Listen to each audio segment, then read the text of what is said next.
This is LBC from Global, leading Britain's conversation with James O'Brien. Morning. 3 minutes after 10 is the time. Are you familiar with Betteridge's law of journalism? It's quite a splendid one. It's a bit like Godwin's law with regard to the internet, where wherever the argument is, eventually someone will, or Goodwin's law, I beg your pardon, or Godwin's, oh God, flipping out. I've only been on air for 24 seconds and I've already fluffed it all up. Whatever the argument is, somebody involved in it will accuse the others of being Nazis at some point in the argument. The fellow who actually invented Goodwin's law came up with an exemption when Donald Trump announced his candidacy, or when his true colours began to emerge during his first tilt at the White House. And the inventor of the law actually said, no, in his case, it's all perfectly valid and justified. But generally speaking, the hyperbole involved in calling your online opponent a Nazi is neatly encapsulated. Betteridge's law of headlines is arguably even better. It's a technology journalist called Ian Betteridge in 2009 is believed to have come up with the idea, although the principle is older. The adage states that any headline that ends in a question mark can be answered by the word no.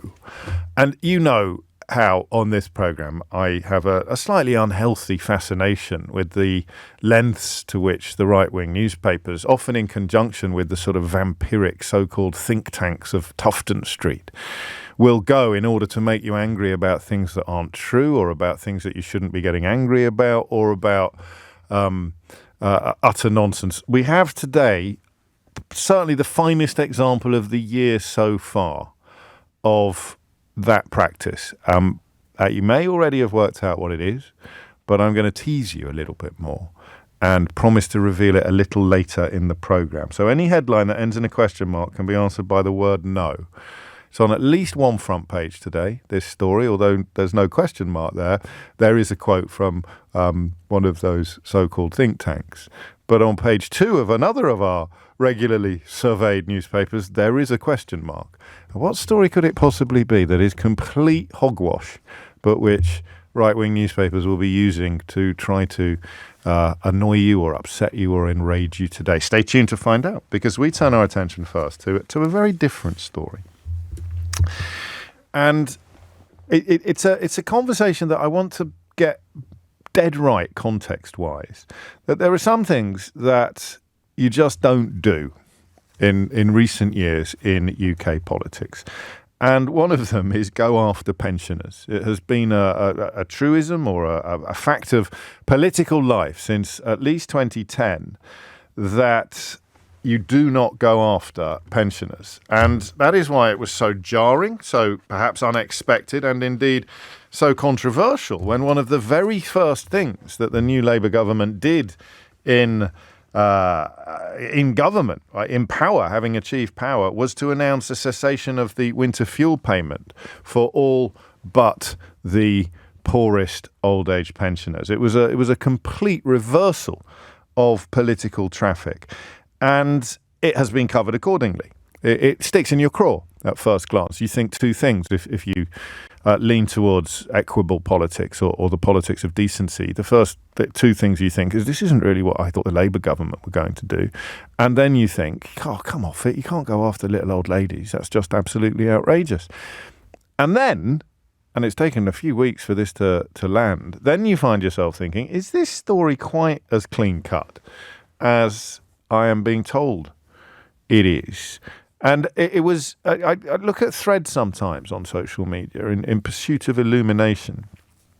And I saw a claim yesterday from a slightly frenzied account. It wasn't a thread I was participating in, but I've got very well-attuned radars and antennae for, shall we say, overexcited contributors to social media discourse. That's a lovely phrase. Very overexcited. Do you know what that is? That is the equivalent for adults. I've only just invented this, but I'm going to be using it a lot more. You know when your mum and dad tell you, oh, he's tired. I'm not tired. When you're losing your temper or something, or you're a bit snappy, and mum and dad say, oh, he's tired. She's a bit tired. She's a bit tired. You're tired, darling. Going, I'm not tired. You're absolutely exhausted. Your eyes are being propped open with matchsticks. They're out on stalks. You're either hopped up to your eyeballs on Candy Floss and Sunny Delight, or you're absolutely shattered. But when mum or dad says, oh, he's tired, you're tired, we go bonkers, don't we? So on the other point with adults on social media, oh, he's a bit overexcited. You're a bit overexcited. Calm. That's why that Michael Winner phrase, calm down, dear, worked so much, probably. People hate being told to calm. I'm not overexcited. But there was someone quite overexcited on social media, and they wrote, did you know that a quarter of pensioners are millionaires? And I thought that can't be right. I mean, that just can't be right. That's a silly statement to make. So I did something that I urge everybody to do when they find themselves confronted with something that they think is probably not true. I had a look. And it's not technically true. What is true, though, is that 1 in 5 households in Great Britain is headed by an over 65 with a total wealth of over £1 million. And the data is quite old, so I'd have thought that it was likely only to go up. 1 in 4 people aged over 65 lived in a household with a total wealth of over £1 million. So a quarter of pensioners have assets in excess of £1 million. And an awful lot of the rhetoric in opposition to the cutting of winter fuel allowances for all but the poorest pensioners ignores the fact that that opposition involves continuing to give a few £100 a year to people who are already worth over £1 million. Now, let's get a couple of things out of the way early, shall we? So, if £300 a year is something that you're going to have to find yourself, but all of your money is tied up in your house, then in order to have it covered for 20 years, so from 65 to 85, you'd have to remortgage to the tune of £6,000. So what's 6,000 as a percentage of £1 million, Keith? Come on, mate. Pardon? 6,000 as a percentage of £1 million, please. Somebody? Come on, what do you think I'm doing this for my own entertainment? So £6,000 as a percentage of £1 million, and then you would have your winter fuel payment covered without dipping into more than X percentage. Let me get my messages open and see if you've got there before my production team have. And of course, that is often going to be in households where there are 2 people, where a couple will be residing. So it's £3,000 each over a period of 20 years or 10 years. Yes, 20 years, because you pay the same bills, don't you? 2 people in the same house paying the same bills. So £6,000 for people with assets in excess of £1 million. Easy. What is it? No, thank you, Keith. No, you beat. Oh no, sorry, you got beaten to it there by James. 0.6%. Okay, so 0.6%. And of course, the interest on whatever assets you've got, whether it's the property that's increasing in value or whether or not you've just got it in a savings account, is going to wipe out that 0.6% release of winter fuel payments overnight. So you've got the pensioners who will still get it, right? You've got the pensioners who are eligible for it but don't currently claim it, 880,000 of them. If you're eligible for pension credits, you get the winter fuel payment. A lot of people who are eligible for pension credits have not applied for it, okay? But they're entitled to it. So that increases the number of people who might be overexposed to the cut exponentially by almost 1 million. Almost 1 million people. The total number of pensioners is around the 12 million mark. Over 3 million of them have assets or live in households with assets in excess of £1 million. And then you've got everybody in between. So the reason I opened with the observation about the what's the phrase I'm looking for? The way in which in recent years we have not really countenanced the possibility of penalising pensioners or going after older people is because there's no real reason why we shouldn't. The polling, the most recent polling, Keir Starmer's personal approval is in freefall at the moment. It's plummeting at a rate at knots, but the party polling, most recently in the Independent, and this is from just 4 days ago, shows that pensioners are still more likely to support the Labour Party after the announcement of cuts to the winter fuel payment. So this is the weekly tracker poll for the Independent, and it shows Labour has increased its lead over the Tories from 10% on the day of the election to 12% today. So what we don't have is... one poll does not the summer make, but it is still, the party is still the number one choice among pensioners aged 65 and over, registering about 19% compared to 14%, despite the fact that 10 million pensioners, there or thereabouts, of whom around about 3 live in households worth over £1 million, are set to lose their winter fuel payments. You've got don't knows, you've got wouldn't votes. You take them out of the equation, and Labour hit 33%, which is just 1 point below what they received on election day. So I want you to tell me, maybe as a younger person, I think as a younger person, no one's asked young people what they think about this policy. Young people who can't get houses, young people who can't. I see the point sometimes in entering the rat race when really for your generation, it's just a hamster wheel. But the simple question here is whether or not this cut is anything like as controversial as we have all sort of presumed that it is. If you define yourself as a younger person in the context of this policy, so you might be in your 40s, but you're 20 years off being affected by this. We accept the polling with a pinch of salt that says it doesn't appear to have touched Labour's support among pensioners.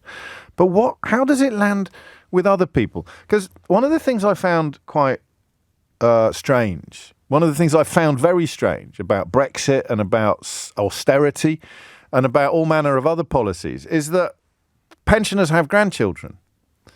I know for a fact that my mother and my mother-in-law, their political decisions, their political leanings are influenced by the impact they think it will have upon their children or their grandchildren. And that's why I've always found it odd that so many people from the older generations are so keen on policies that are quite punitive for the younger generations. I suppose most obviously Brexit, but with Brexit you've got to be kind, you've got to be generous and accept that a lot of people didn't realise just how terrible the lies of people like Boris Johnson and Jacob Rees-Mogg and Nigel Farage and Daniel Hannan and Mark Francois and Nadine Dorries and Andrea Leadsom and all the rest of them. They didn't realise how terrible, or either how stupid those people were or how terribly dishonest they were being. So you've got to be generous on Brexit, but still really, really, really hurting younger generations, taking away their freedom of movement, imposing economic sanctions on them, making it harder for them to trade with our nearest geographical neighbours, making it harder for them to buy stuff that's come in from continental Europe. All of these things always puzzled me because I found myself thinking, well, hang on, this is going to hurt your loved ones, it's going to hurt your children and your grandchildren, which is why I'm really interested today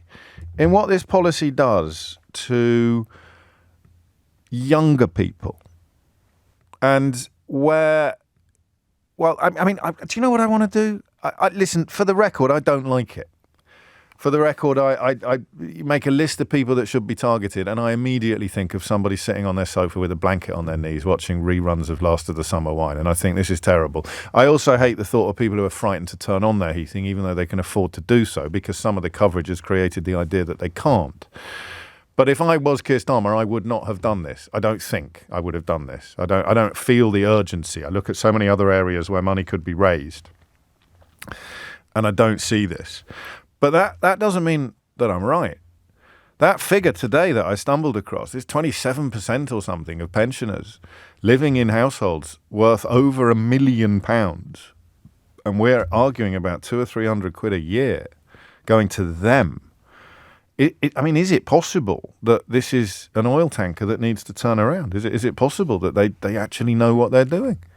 For the record, I don't like it. But our job here is to focus upon facts, to focus upon figures, not to focus upon feelings. So I've just described my feelings to you. I don't like it.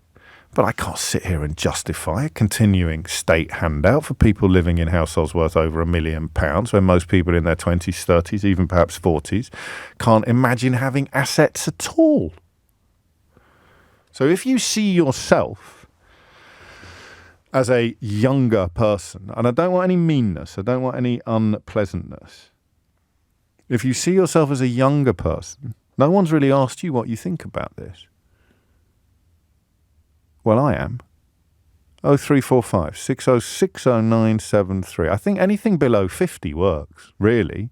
But obviously the younger you are, the more pertinent your contribution becomes. If you hit the numbers now, you will get through. What do people furthest away from being affected by cuts in winter fuel allowance think about cuts in winter fuel allowance? And tell me honestly whether or not the news, and I don't think you would have known this before, or at least I didn't, that over a quarter of pensioners live in households worth over £1 million. I'm going to say that again. Over a quarter of pensioners live in households worth over £1 million.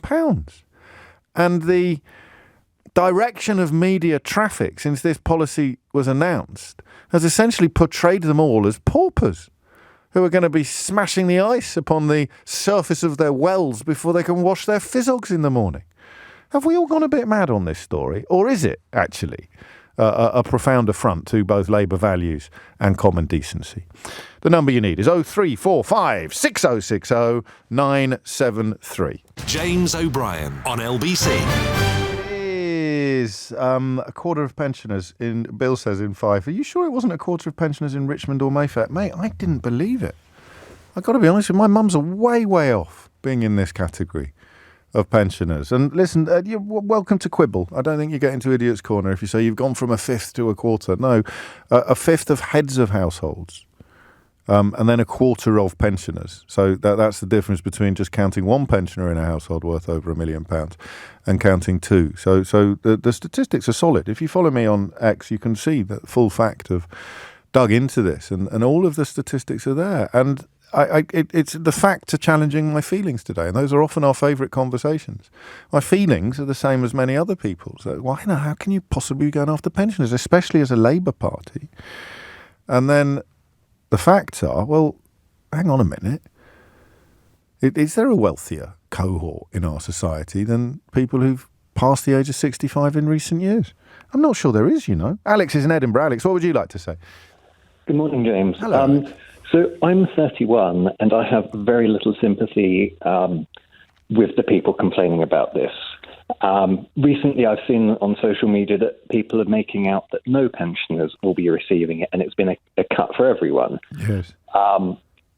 Whereas in reality, what happened is last winter, you had millionaires receiving this benefit, whereas at the same time, you had a single mother on minimum wage raising two children, not getting it, struggling and having to raise two children. The idea that that situation was acceptable or fair, I think was very wrong.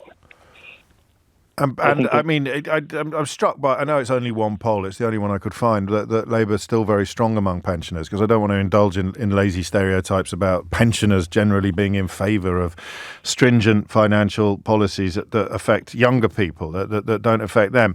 What we can't ignore, and this is why I think Martin Lewis's idea about just not giving it to people according to their council tax, but someone's told me that's Martin's idea. It sounds a little bit simplistic for Martin, so I shall check before repeating it.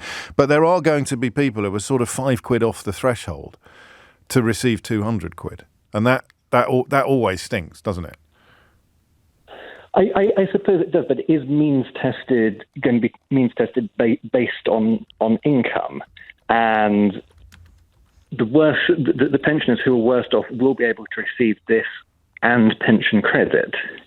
They will be fine, but the people who just miss out on pension credit, it's always going to feel unfair for them, isn't it? Yes, but there are working age people who have to endure the same hardships on the same level of income. and so you're looking at a pool of people who have grievances, potentially valid grievances. You're politically acknowledging that you cannot address all of them.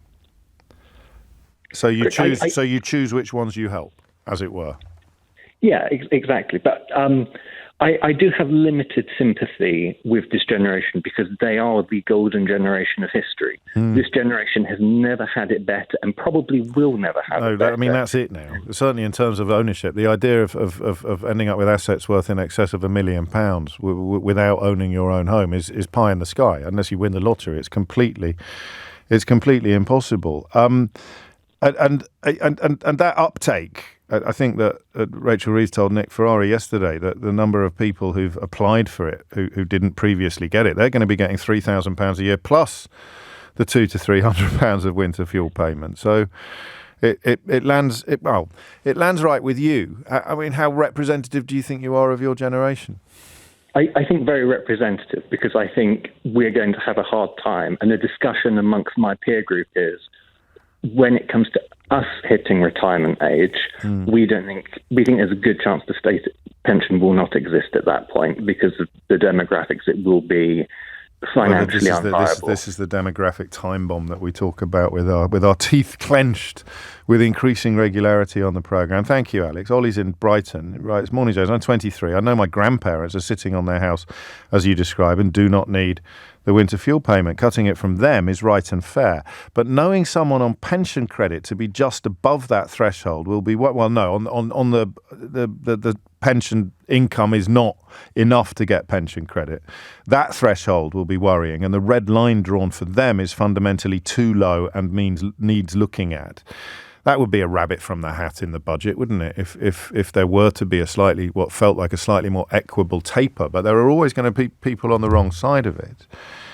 Is it possible that we've all allowed our feelings to override the facts on this one? If you're not surprised to learn about the percentage of people aged over 65 living in households with assets worth in excess of £1 million,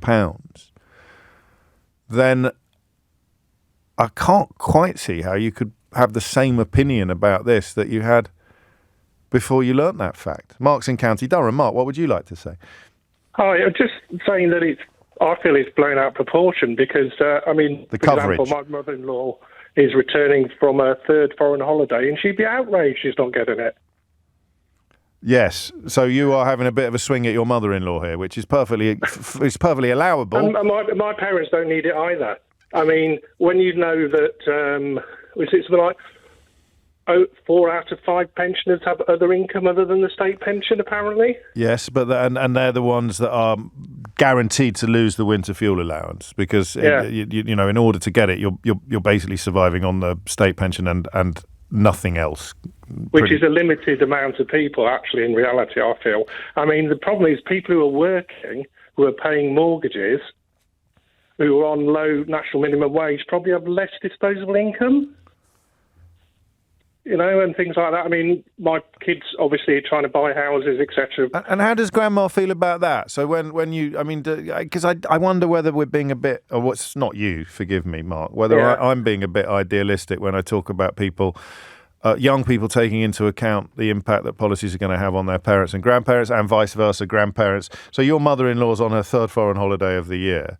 Where's she gone, actually, in case anyone's unclear about who you are and who you're talking about? I think I'll leave that one to. But how? I mean, does she see any links at all between the financial plight of her grandchildren and her own considerable comfort? Probably not. No, because she. And why would she?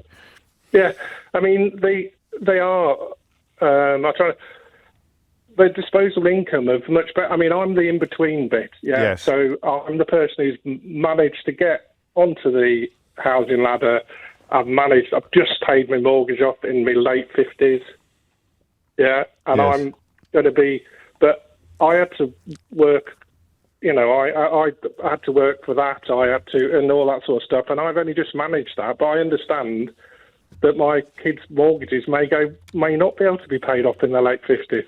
And that's if they're lucky enough to be part of the mortgage paying class in the first place. For me, the only debate really is where the line is drawn. And that Labour have allowed that to run away, haven't they? I think. Yeah, I mean, that's bad politics. It's been a campaign I feel there's been a campaign nationally and locally. I mean, if I look at the local Facebook groups, the local newspapers, it's all this myth of an old woman sitting with no heating on. Well, it's not. I mean, there will be people like that, but they can they're not the majority. No, and well, even so, I don't think we want anybody to be in the situation that you described. But I'm not 100% convinced that anybody will be, but precisely because of the 880,000 strong cushion of people who didn't realise they were eligible for this and will end up with thousands of pounds more than they were getting previously, while people like your mother-in-law end up 200 or 300 quid worse off, which is what, a couple of dinners out on the trip to on the third foreign holiday of the year. And Roger in Brentwood, shame on you, he writes, sorry, the facts are disputable. My mother-in-law has a property valued at over £1 million, but she hasn't enough to fix her roof or replace her ageing and now failing boiler. I'm surprised you're falling for this flim-flam. Roger, I see you. Tell your mother-in-law to take some equity release. Reduce the amount of money that you and your wife are set to inherit from her when she dies, and she can fix the roof and have a brand new boiler by tea time today. If you need any numbers of good plumbers, I'll be happy to furnish them with you. That's terribly greedy of you. How dare you accuse me of falling for flim-flam when you're already spending the money you're set to inherit from your freezing cold mother-in-law with the leaky roof.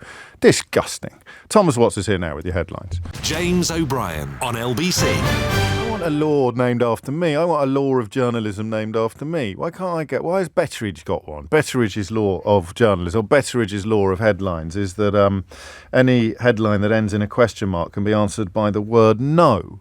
And it is because of the manipulations and the excesses of the right-wing newspapers in this country that I put a lot of people... I spare a lot of people a trip to Idiot's Corner. I do think that so much effort is put into you to persuade you to believe stupid things or untrue things that when you come back at me with the opinion derived from the lies that you've been fed, I have to be careful not to punish you for the sins of the liars you have believed. So here's a good one. If the Tories had brought this in, you'd be spitting nails.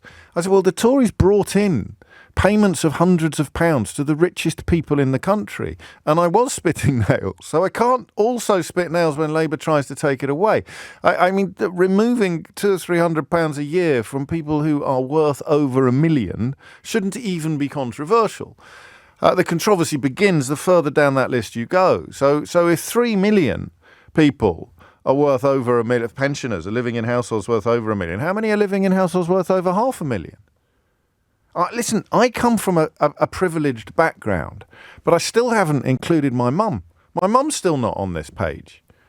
My mum's comfortably off as an old age pensioner. Not comfortably off, but she's okay. She hasn't got assets of £500,000. They spent all the money on my school fees. So if it's a quarter of pensioners in households worth over £1 million, how many would it be if you brought that down to £500,000? I couldn't find the figures this morning. Perhaps you can. So people who've got assets in excess of £500,000 a year being given hundreds of pounds by successive Tory governments. I honestly wonder whether the job of a Labour government is to come in and take it away. But because we're easily emotionally manipulated about older people, I think it's a nice evolutionary trait to look after older people. The Spartans would have chucked them off a cliff at the point at which they became economically unproductive. I think that possibly we've got this entire story backwards. Should we be giving hundreds of pounds a year to people worth over £500,000? Well, don't be ridiculous, James. But we are. The Labour government has come in and said we're going to stop. Go on, riddle me that. Don't make silly points about the Tories or comparing coverage because, if a Tory government announced it was giving hundreds of pounds to the richest people in the country, I would have been up in arms. So why would we not be supportive of a left-wing government coming in and taking hundreds of pounds away from the richest people in the country? And we're constantly returning back to that little caveat of the people who are going to be unfairly penalised by thresholds. But that's the nature of thresholds. Do you want a bit of inside gossip? Well, it's not inside gossip because they've both declared it publicly.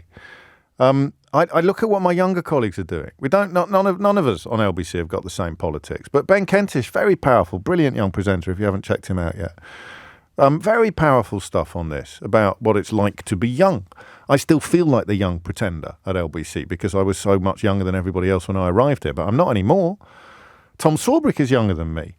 although it may not always sound like it. He's been very persuasive and instructive on this issue, looking at it all through the lens of the oldest, richest generation.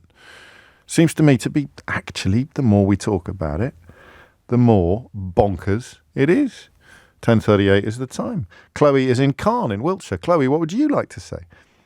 Morning, James. Hello. So I've got 3 members of my family who receive the winter fuel allowance who absolutely, categorically do not need it. Do they think they do? Or do they think they deserve it? no. Because need and deserve are different things, aren't they, I suppose?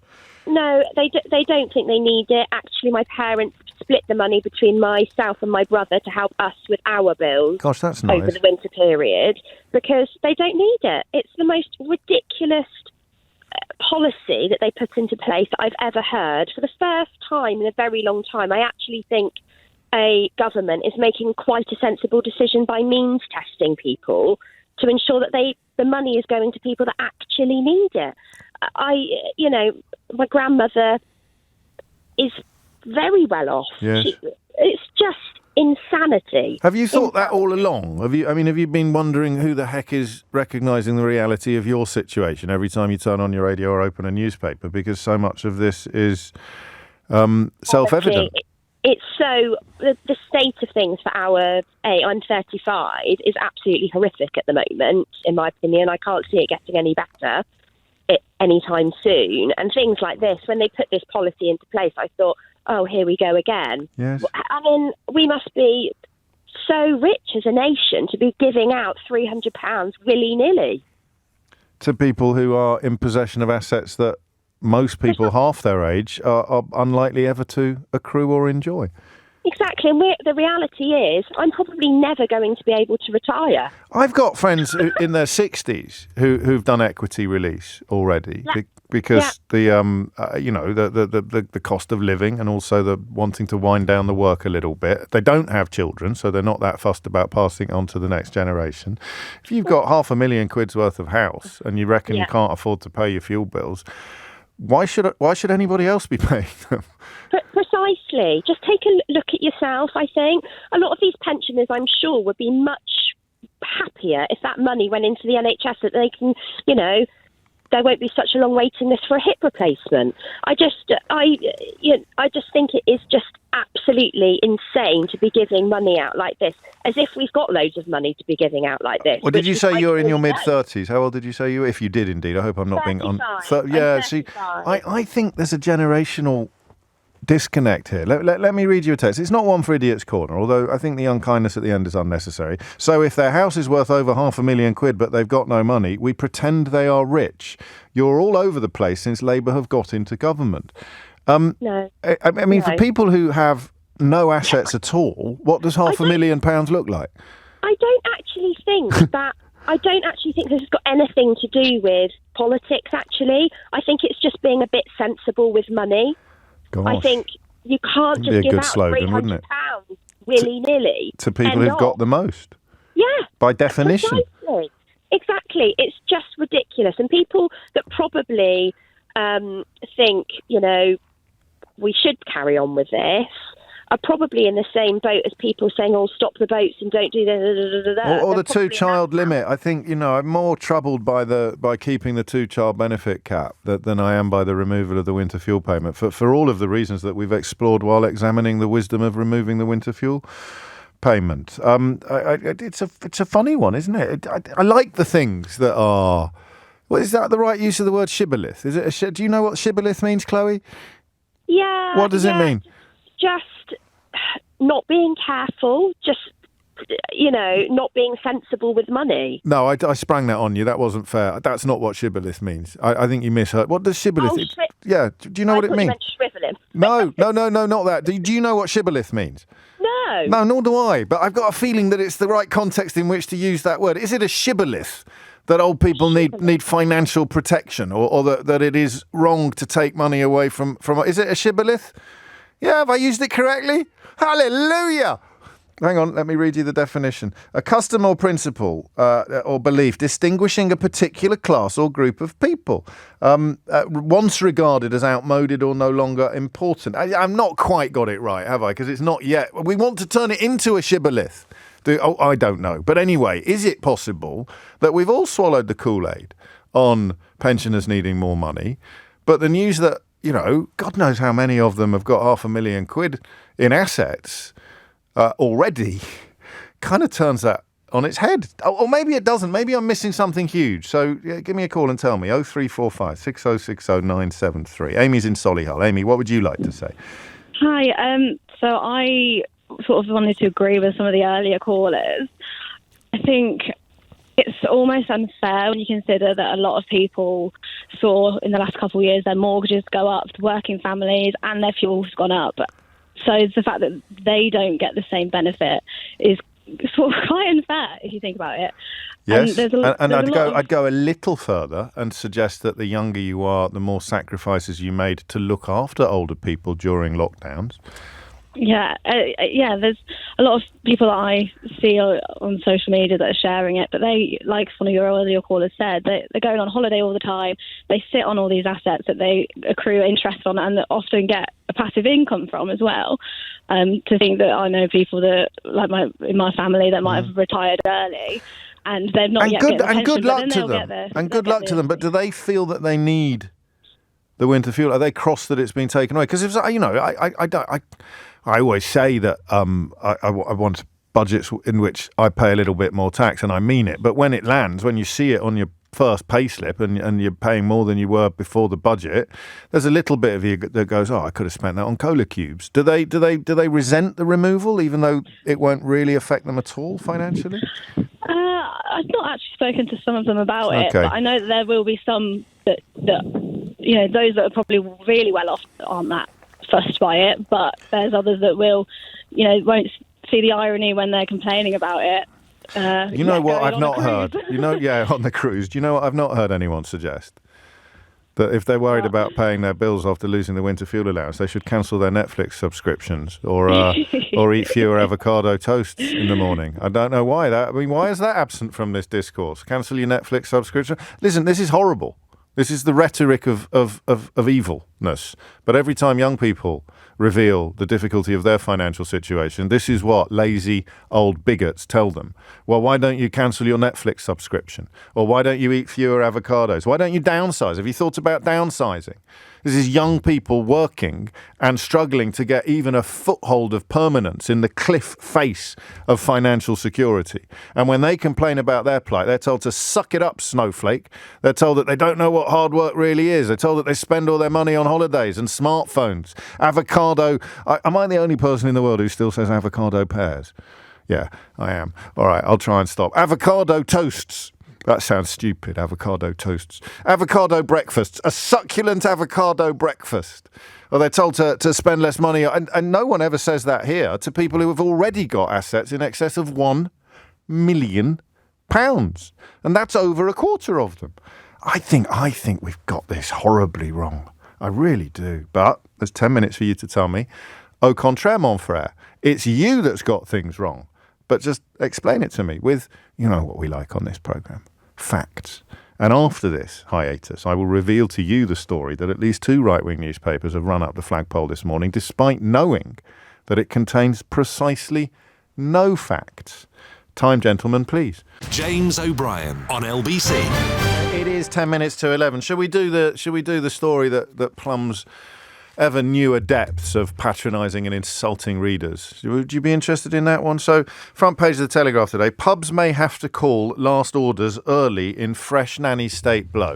What's the first thing you think when you hear or read something like that? Shall I tell you the first thing? I can't tell you the first thing I think when I hear or read something like that. I can give you a clue, though. Do you know what those little holders on the side of rowing boats are called? Do you know what they're called? Those little sort of cup-shaped brackets into which you insert the oars. Do you know what they're called? Yes, it rhymes with that. So that's the first thing I thought when I read that story on the front page of the Telegraph today. I got 3 or 4 paragraphs into it and I saw they were quoting the head of lifestyle economics at the Institute of Economic Affairs. And do you know what word entered my head? Do you know what those little metal brackets are called on the side of rowing boats that you put the oars in? But, don't take my word for it that it's all complete rollicks. Turn instead to the Daily Mail, where something called Betteridge's Law of Headlines kicks in spectacular fashion. Is nanny state Starmer set to cut pub hours? Now, I do quite a lot of things on your behalf so that you don't have to. And I'm not going to lie, I sometimes think that I don't get the credit I deserve. I don't get the gratitude I deserve for example, reading all the way to the end of a Daily Mail article so that you don't have to. So the question is nanny state Starmer set to cut pub hours? Betteridge's Law of Headlines states that any headline that ends in a question mark can be answered by the word no, and the final paragraph of the Daily Mail story asking whether or not the Labour Party is set to cut pub hours, something reported without even the courtesy of a question mark on the front page of the Daily Telegraph, replete with a quote from the so-called Institute of Economic Affairs, a health department spokesman said, "It is categorically untrue that the government is considering changing alcohol licensing hours." Oh, let's have a phone in on it. Here's something that's categorically untrue. Give me a ring and tell me how you would feel if it was actually true. Why don't I pretend that it is true for 10 minutes and then invite you to ring me up and tell me how angry you are about something that has already been denied in the articles that I'm dragging the story from. That is how the right-wing media works, just in case you were under any doubt at all. And the more we talk about it, the more we wonder whether the winter fuel allowance has been similarly mangled. This is from another James. I'm 28, and I think I've fallen into the media trap about how wrong it is for Labour to scrap the allowance. After hearing the facts that you've mentioned, James, I now see it. My dad's dad has a £700,000 house and an apartment in Spain. He can certainly do without the allowance. However, my mum's mum is on the lower side. Labour need to choose carefully who loses the allowance. And the problem is that the existing threshold, the point at which you receive pension credit, is free. You see what I mean? It already exists. You've already got some people on this side of it and 10 million people on the other side of it. 880,000 people didn't realise they should have been on the winning side of it, as it were. And they've now been encouraged. I think they've taken on 4,000 members of staff in order to help people process that. You can ring up and go through it. Again, scaremongering about how many questions you'll have to answer, how many pages there are. You can ring up and be guided through it all by a DWP staff member, and they've hired extra to help you. So that is the problem. If you brought in different thresholds, possibly council tax would be a good way of doing this as well, because it already exists. But then, council tax is probably the least fair tax in the entire country anyway. If you brought in a more complicated threshold, a taper, you might end up paying more money than that makes it worthwhile. I don't think you'd end up paying more money than you save, but it might make the whole process a little bit pointless. These are the facts. These are important. 10:54 is the time. Holly is in Telford. Holly, what would you like to say? Hi, James. I just think with the fuel allowance at the moment, I think we're living in a time of entitlement from both pensioners and from younger generations. Go on. It's hard to explain, but I feel like a lot of older generations, obviously, they quite rightly feel like they've worked very hard for what they have and they shouldn't have to give that up. So not necessarily, Holly. Some of them were right lazy gits. No, I completely understand that. I think there's sides to that with both the elderly and the young. But I believe that, a lot of them want to hold on to what they have. But then there are younger generations that want to wait to have what their parents have to pass on to them. And so I feel like there's just this little bit of entitlement lingering in the air when these sort of things come in and out of government. And I do believe that it affects the way that people think about it. And I mean, my dad's 77. He's not in any means on the richer side of the pensioners. But my granddad was. So it's been a really big juxtaposition to sort of look at throughout the years and sort of witness. But if you've got, that's the problem, isn't it? Does your dad own his own home?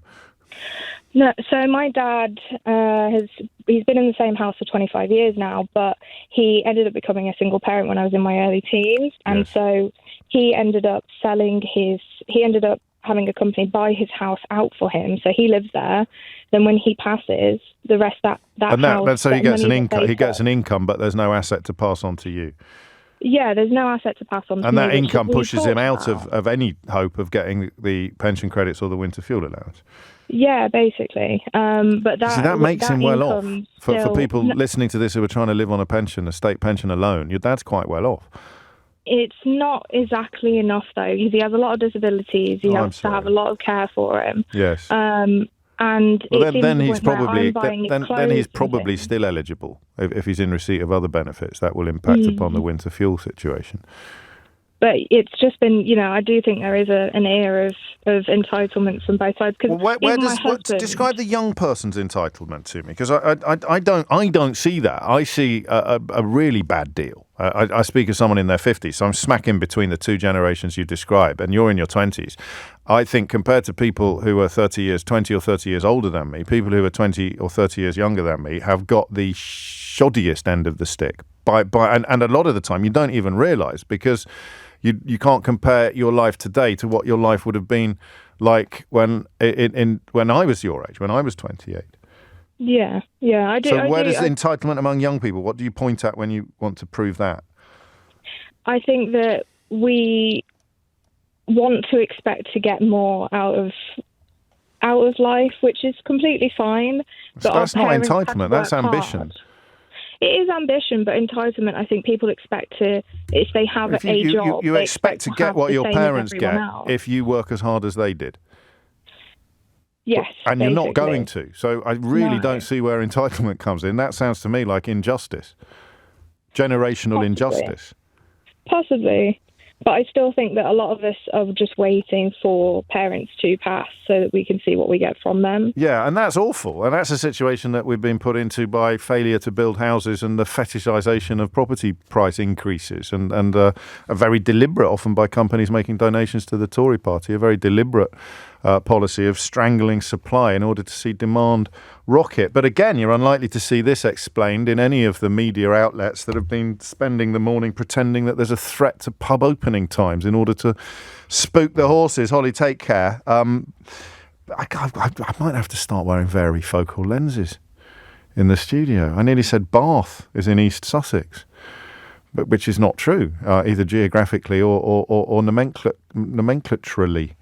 It's Beth, and she's in East Sussex. Beth, what would you like to say? Hi, James. How are you? Very well. I haven't got long. Sorry, I should have waffled less. Okay, I just wanted to say, I think the way that the media has gripped this story about the winter fuel payments as an attack on pensioners is wholly unfair, because when LBC was having conversations about the child benefits cap, there were callers that sounded a bit older coming on the show saying, why are people having children they can't afford? Yes. Tough luck. Get on with it. You could deal with it. I don't have that opinion. I'm in my late 20s. I don't think pensioners should just, quote unquote, get on with it. But a lot of pensioners are living in mortgage-free, rent-free houses that they were able to buy when they're younger.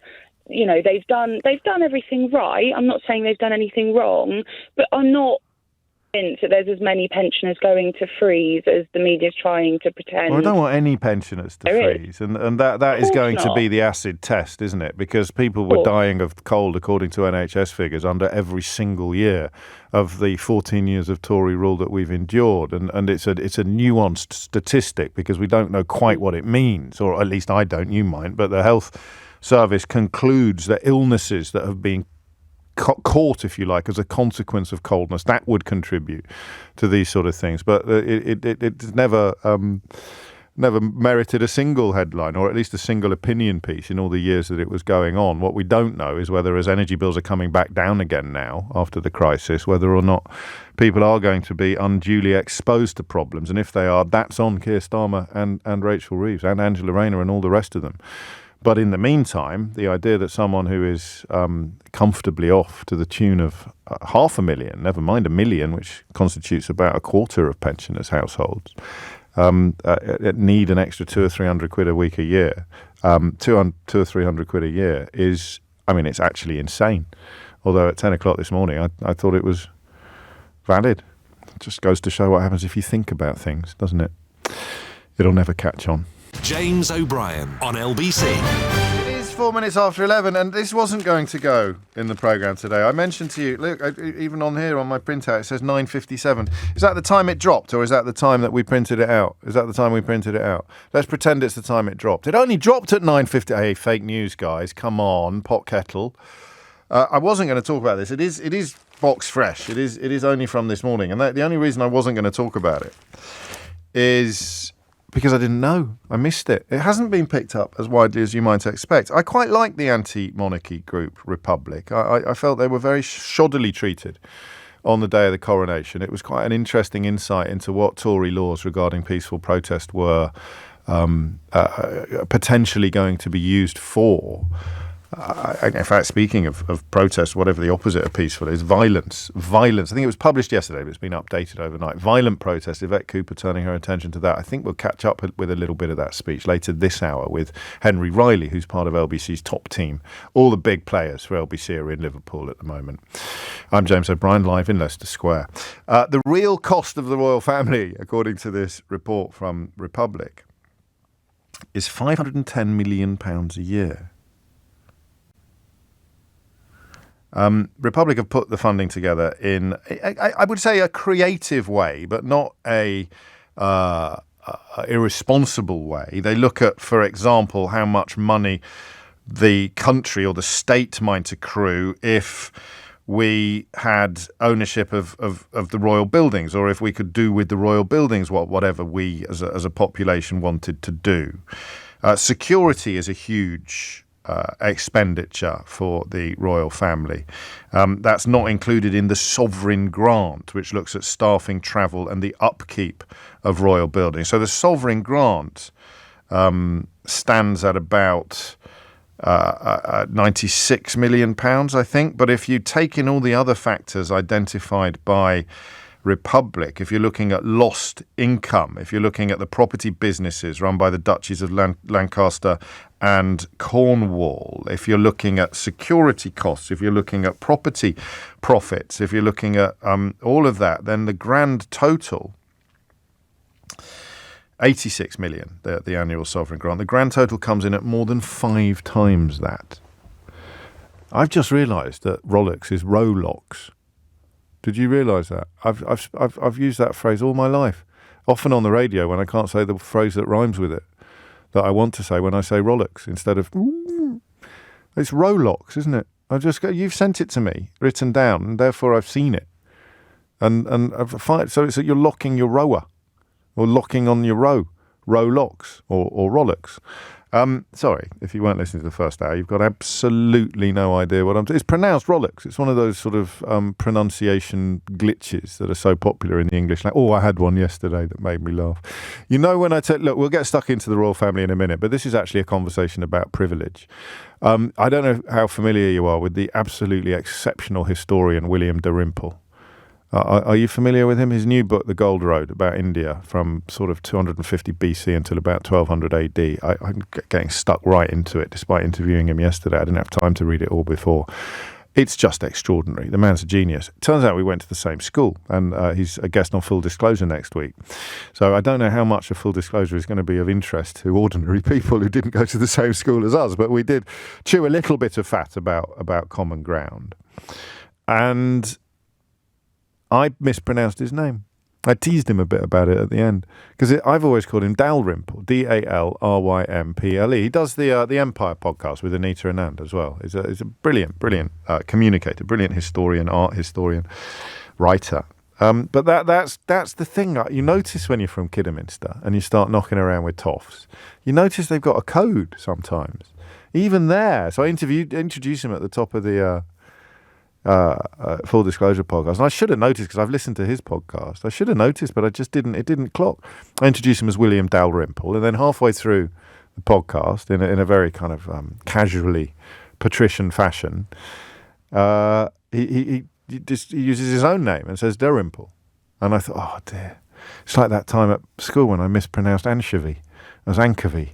I got teased about it for a term and a half. I'd never seen an anchovy before. We don't catch any anchovies in Kidderminster, just sticklebacks down in Broadwaters. So those little codes. Anyway, I'm just mentioning that because we're about to start talking about privilege. Here's one of O'Brien's laws of journalism. Or can we do O'Brien's laws of phone-ins? O'Brien's law, because Betteridge has got his own law of headlines. If there's a question mark in the headline, the answer is always no. O'Brien's law of phone-ins, and then we can try and break the rule. When's the last time you heard a phone-in about the royal family that really slapped? What did you say? Don't say slapped. Okay. When's the last time you heard a phone-in about the royal family that really landed? That really sang? Can I say sang? Am I too old to say the other thing? Oh. That's a bit harsh. Well, okay. Well, this has all gone a bit awkward. Are you sure? Really? Okay, no, fine. When's the last time you heard a radio phone-in about the royal family that really sang?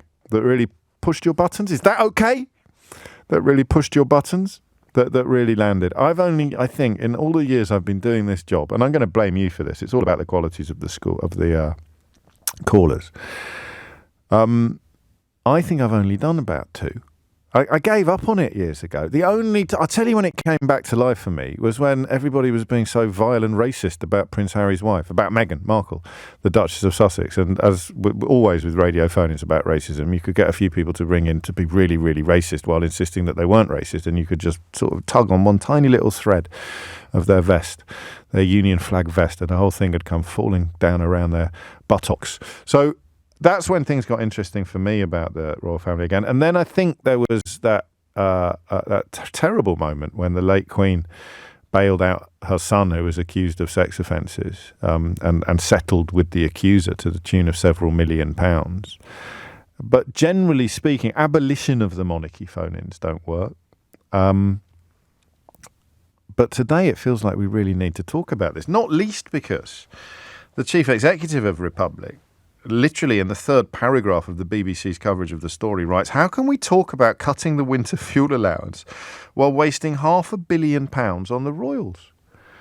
What should the royal family look like? And I like this question because it is a universal invitation. Absolutely anybody can answer this question. You can tell me the royal family should look exactly like it looks today, that it's incredibly good value for money, that to in any way reduce their expenditure, which I think is something that the king is quite keen to do, at least in some quarters. We'd be lost without it. It is all the way a good thing. Or you can go all the way towards abolition. It's a superb Sue Townsend book. Have you read it? I can't remember what it's called, but someone will remind me in a minute. Sue Townsend of Adrian Mole fame. She wrote a book which is essentially just transplanted the entire royal family to a council estate in Leicester. It was a beautiful piece of literature. Sue Townsend, one of my all-time favourites, by the way, and by no means is her genius confined to the Adrian Mole stories, although they are exemplars of comedic literature. But she, absolutely, The Queen and I think it was called, transplants the entire royal family to a council estate in Leicester with nothing. They just literally, it all gets chopped off overnight. Not their heads, we're not French, just their income, their privilege, their houses, the civil list or whatever it's called this week, the sovereign grant, all of it, it's gone. That's it. We'll give you a council house in Leicester. So frankly, you're jumping the queue, but you count yourself lucky. The titles have gone, everything's gone. It's a superb book. In fact, I shall check. Can we check Amazon now and see how many people have bought it by the end of the press? See if its chart position goes up. It's the only way you can do it live. Although obviously you should support your local bookshops. That's why I want to do this today, because if we say what should it look like and why do you think that, then we open the door to everybody from the flag-waving monarchist who thinks that, frankly, £500 million a year is a bargain, right through to the Sue Townsend Tribute Act, who would transplant them all to a council estate in Leicester by tea time tomorrow.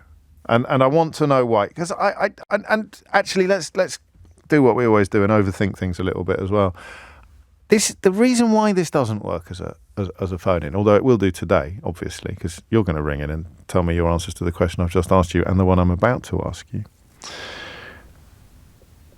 There's a psychological obstacle here. There's a psychological blockage, isn't there, to the idea that we just don't need it.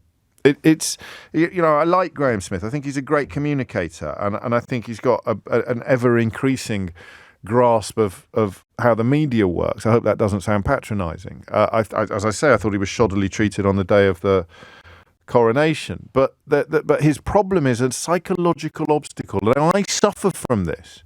It's not quite an eye roll. It's a bit like heckling at the Labour Party conference yesterday. That young lad had some brilliant points to make.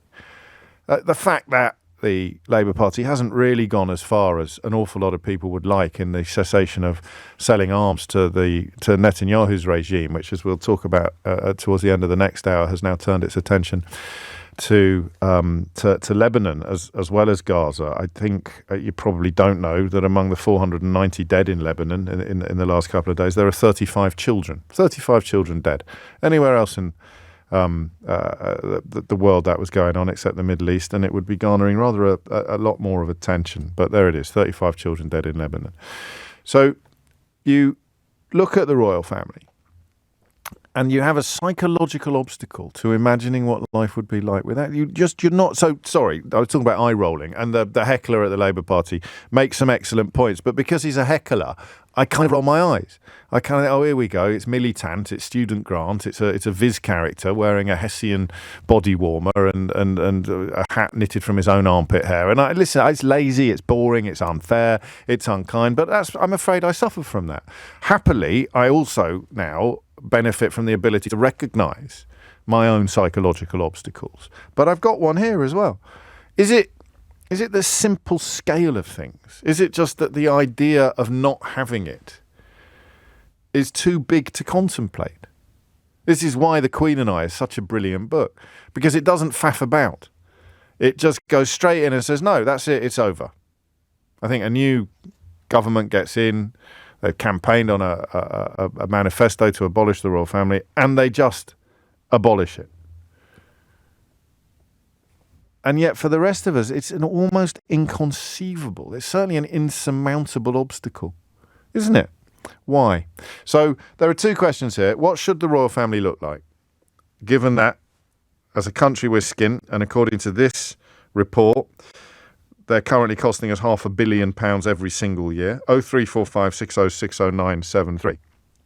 And number two, just talk to me about the psychological obstacle that the monarchy represents. About why you feel, or indeed if you don't feel, why you think I feel this weird resistance to the suggestion that it is optional. The royal family is optional. Hit the numbers now. You will get through, okay? 0345 6060 973 is the number that you need. Got your knickers in a right old twist about winter fuel payments. There's an old age pensioner over there who heads up an institution hoovering up £500 million worth of public money every single year. And what do you do when you see him? You doff your cap, tug your forelock and go down on one knee. James O'Brien on LBC. Again, I can only apologise. I thought of a better question during the break than I asked you before. What do we get for £500 million? What do we actually get? This is research from the pressure group Republic saying that the real cost of the royal family to taxpayers is £510 million a year. There'll be some room for manoeuvre in the margins here, but the central thrust of the findings is solid.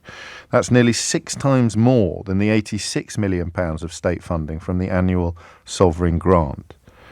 This is anti-monarchy campaigners who put this together. What do we get?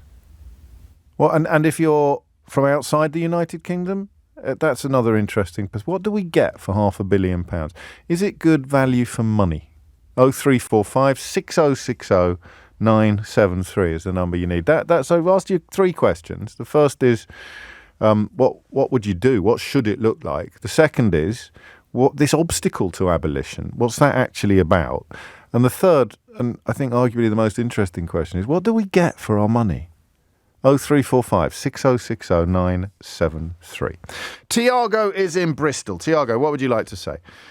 Oh, hi, James. Hello. I was born in 88, and growing up, through the rise of Diana's popularity and influence in the world, she was a very, esteemed person in Brazilian culture. Her death was sorely felt. Yes. And partly of the reason why I wanted to move to the UK, there was a lot of this cool Britannia idea, the soft power, and the idea that, it is a better place, in a place where kings and monarchs still exist. Yeah, I mean, you've jumped a little already. I don't know how big a fan of the royal family in its current form Diana was when she tragically left us. I mean, many people hold her up as an example of some of the worst excesses of the royal family, but she was a princess. So to someone growing up in Brazil, it had a touch of the Disney to it. It had a touch of the fairy tale. Absolutely, that's exactly that. It's the fairy tale, and of course we don't get we get the news distilled to appease us anyhow. And of course, moving to the UK at age 18, it was a rude awakening. And I don't know. I find that British mentality is still very much subservient to the idea of the monarchy. And I think part of our social problems and the fact that we still have this two-party system is a lot to do with that. I think there is a sense of that the moment that someone with a posh voice is talking, that they deserve more attention and more credit. And I feel that that's rooted on this idea that the monarchy is somehow special and somehow hold a greater deal of know-how, perhaps, of what's best for this country. What's the score in Brazil? I mean, I know you have a president. Did you ever have a royal family in Brazil? Well, we did, but part of the Portuguese Empire, I suppose. Absolutely. So the Portuguese Empire. We reached independence. We're pushing my primary school learning here, but we never had our own monarchy. Of course, we had the Portuguese, and kind of around about Napoleonic War times, kind of got dissolved, and our first president was a prince.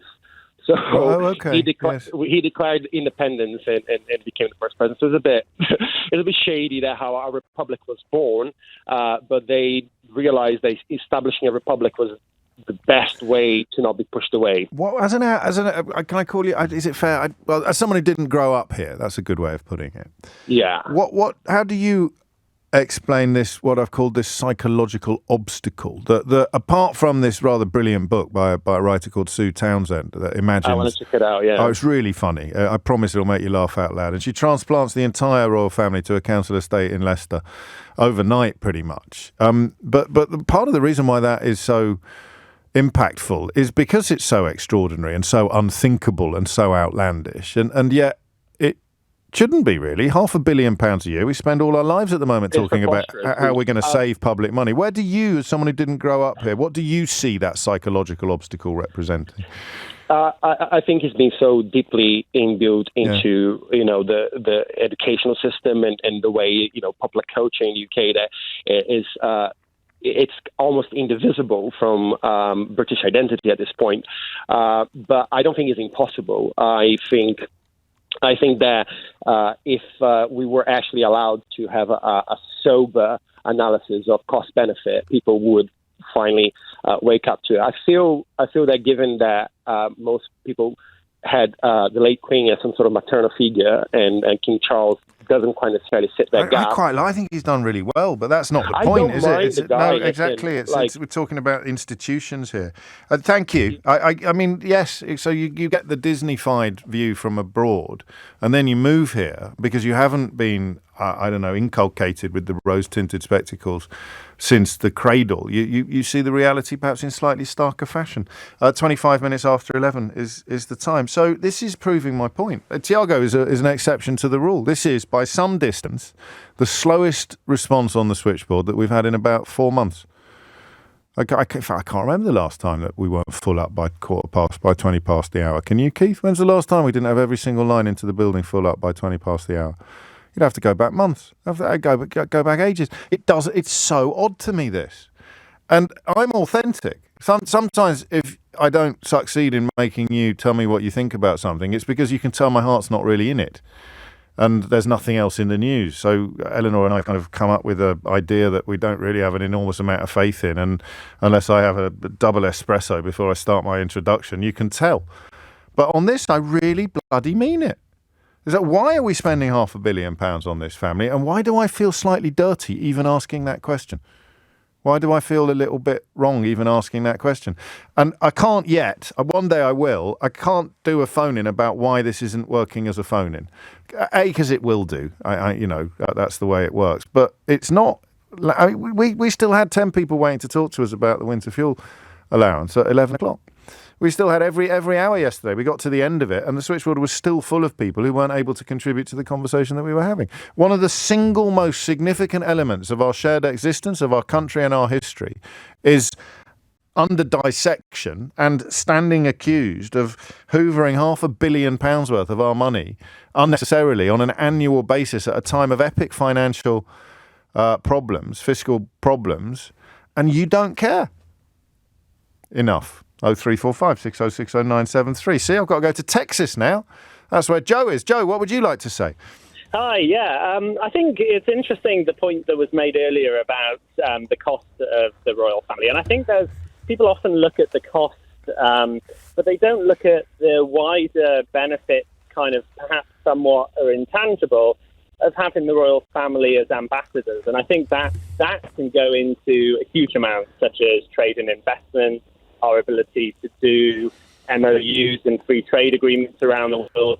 So I live in Texas. I've recently been involved in the UK and Texas signing a trade MOU together. Yeah, we need to be absolutely clear before we get a touch of the Badenochs. A memorandum of understanding is not a trade agreement. No, that's absolutely true. It's essentially just a handshake that has absolutely no economic value whatsoever.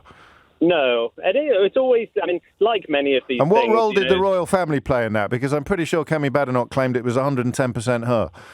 Well, she was the one in London hosting Governor Abbott, so that is certainly true. But I do think there is this effect from the royal family. I know what a monster you, Joe. But you can't. I don't know how often you listen to the show. You can't come on and say things that you can't back up. What role?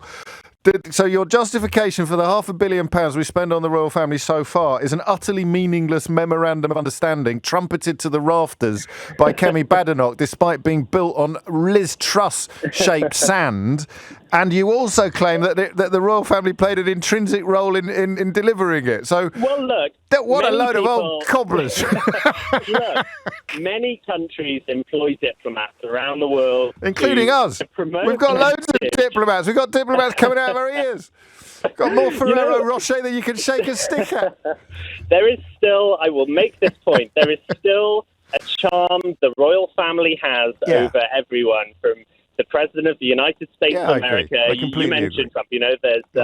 There's many people. Well, there are many people that he might slate, but the one person he didn't was the Queen. And I think there is something to be said about the fact that a royal family can transcend 7 or 8.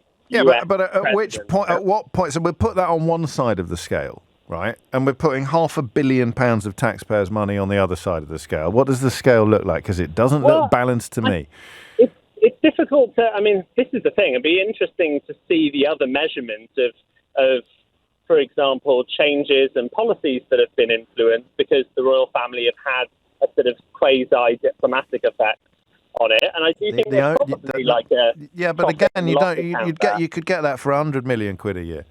You could get that for 10 million. You could get that for 10 million quid a year. And actually, reading, I forget what I was reading recently, but when Johnson was minded to dissolve Parliament entirely and call a general election as a way of avoiding the rebellion from his own members, I read somewhere, maybe in Graham Brady's book, that it was made known that Her late Majesty the Queen considered that to be poor form, or that the palace considered that to be poor form. So Joe has a point there, even if his memorandum of understanding fell apart quicker than a Liz Truss premiership. But the idea that that's worth £500 million a year when we're receiving our instructions from on high to get very cross about pensioners' winter fuel allowances is just crackpot country territory once again, isn't it? Phone lines are full now. It's almost like I know what I'm doing. Here's Thomas Watts with the headlines. James O'Brien on LBC. It is 11:34 and you are listening to James O'Brien on LBC, where £500 million for the royal family, according to calculations by, obviously, the heavily partisan Republic campaign group. But it's certainly, however you cut it, a heck of a lot more than the £86 million that is presented as the sort of total state funding from the annual sovereign grant, not least because it doesn't include security. We don't know how much security costs, but they estimate £150 million. Income from royal residences, commercial revenue that you could get from royal residences would hit £96 million, they reckon. Duchies of Lancaster and Cornwall worth about £99 million a year. And as Graham Smith, the chief executive of the Republic, says, how can we talk about cutting the winter fuel allowance while wasting £500 million on the royals? Now, of course, it's taxpayers' money, and he is only one taxpayer, and an awful lot of taxpayers would probably argue that it's not a waste. But what if it is? And the best way to work out whether it is for me to ask you, what do we get for £500 million? And does that sound like value for money? It's 25 to 12. You are listening to James O'Brien on LBC. But what do we get for £500 million a year that we couldn't get for a tenth of that sum, for example? Kay's in Redbridge. Kay, what would you like to say? Hi, James. Hello, Kay. I feel like I'm always calling you when it comes to monarchy, but really, I'm so glad that you're having this conversation because nobody else seems to. It's like you dare not touch anything to do with the abolition of monarchy. When you say kind of they're in our psychological, our kind of... Yes, obstacle. Our psyches. Yes. Yes. They are the obstacle, as in how do we get rid of them? Because you're not allowed to bring them up in Parliament. None of the political groups have it as part of their, what they're being elected on. Republic isn't a political party, otherwise I'd vote for them in a heartbeat. Exactly how do we get rid of them? So to me, it's not that they're in my psyche. I have no time for them at all. I think they're the biggest welfare sponges of them all. And I think they do absolutely nothing for us except perpetuate inequality. And this deference, the whole thing is a load of nonsense. But as I said, what I would like to see is a clear path of how we get rid of them so that I can start walking along that path along with lots of other people who've had enough of them. What would it look like in manifesto terms, do you think? I mean, let's imagine that we had a party, you and I, the Kay and James party, and we wanted to sell it. So the first thing you need to do is to get over that psychological obstacle. Have you ever wondered what we could do with £500 million a year?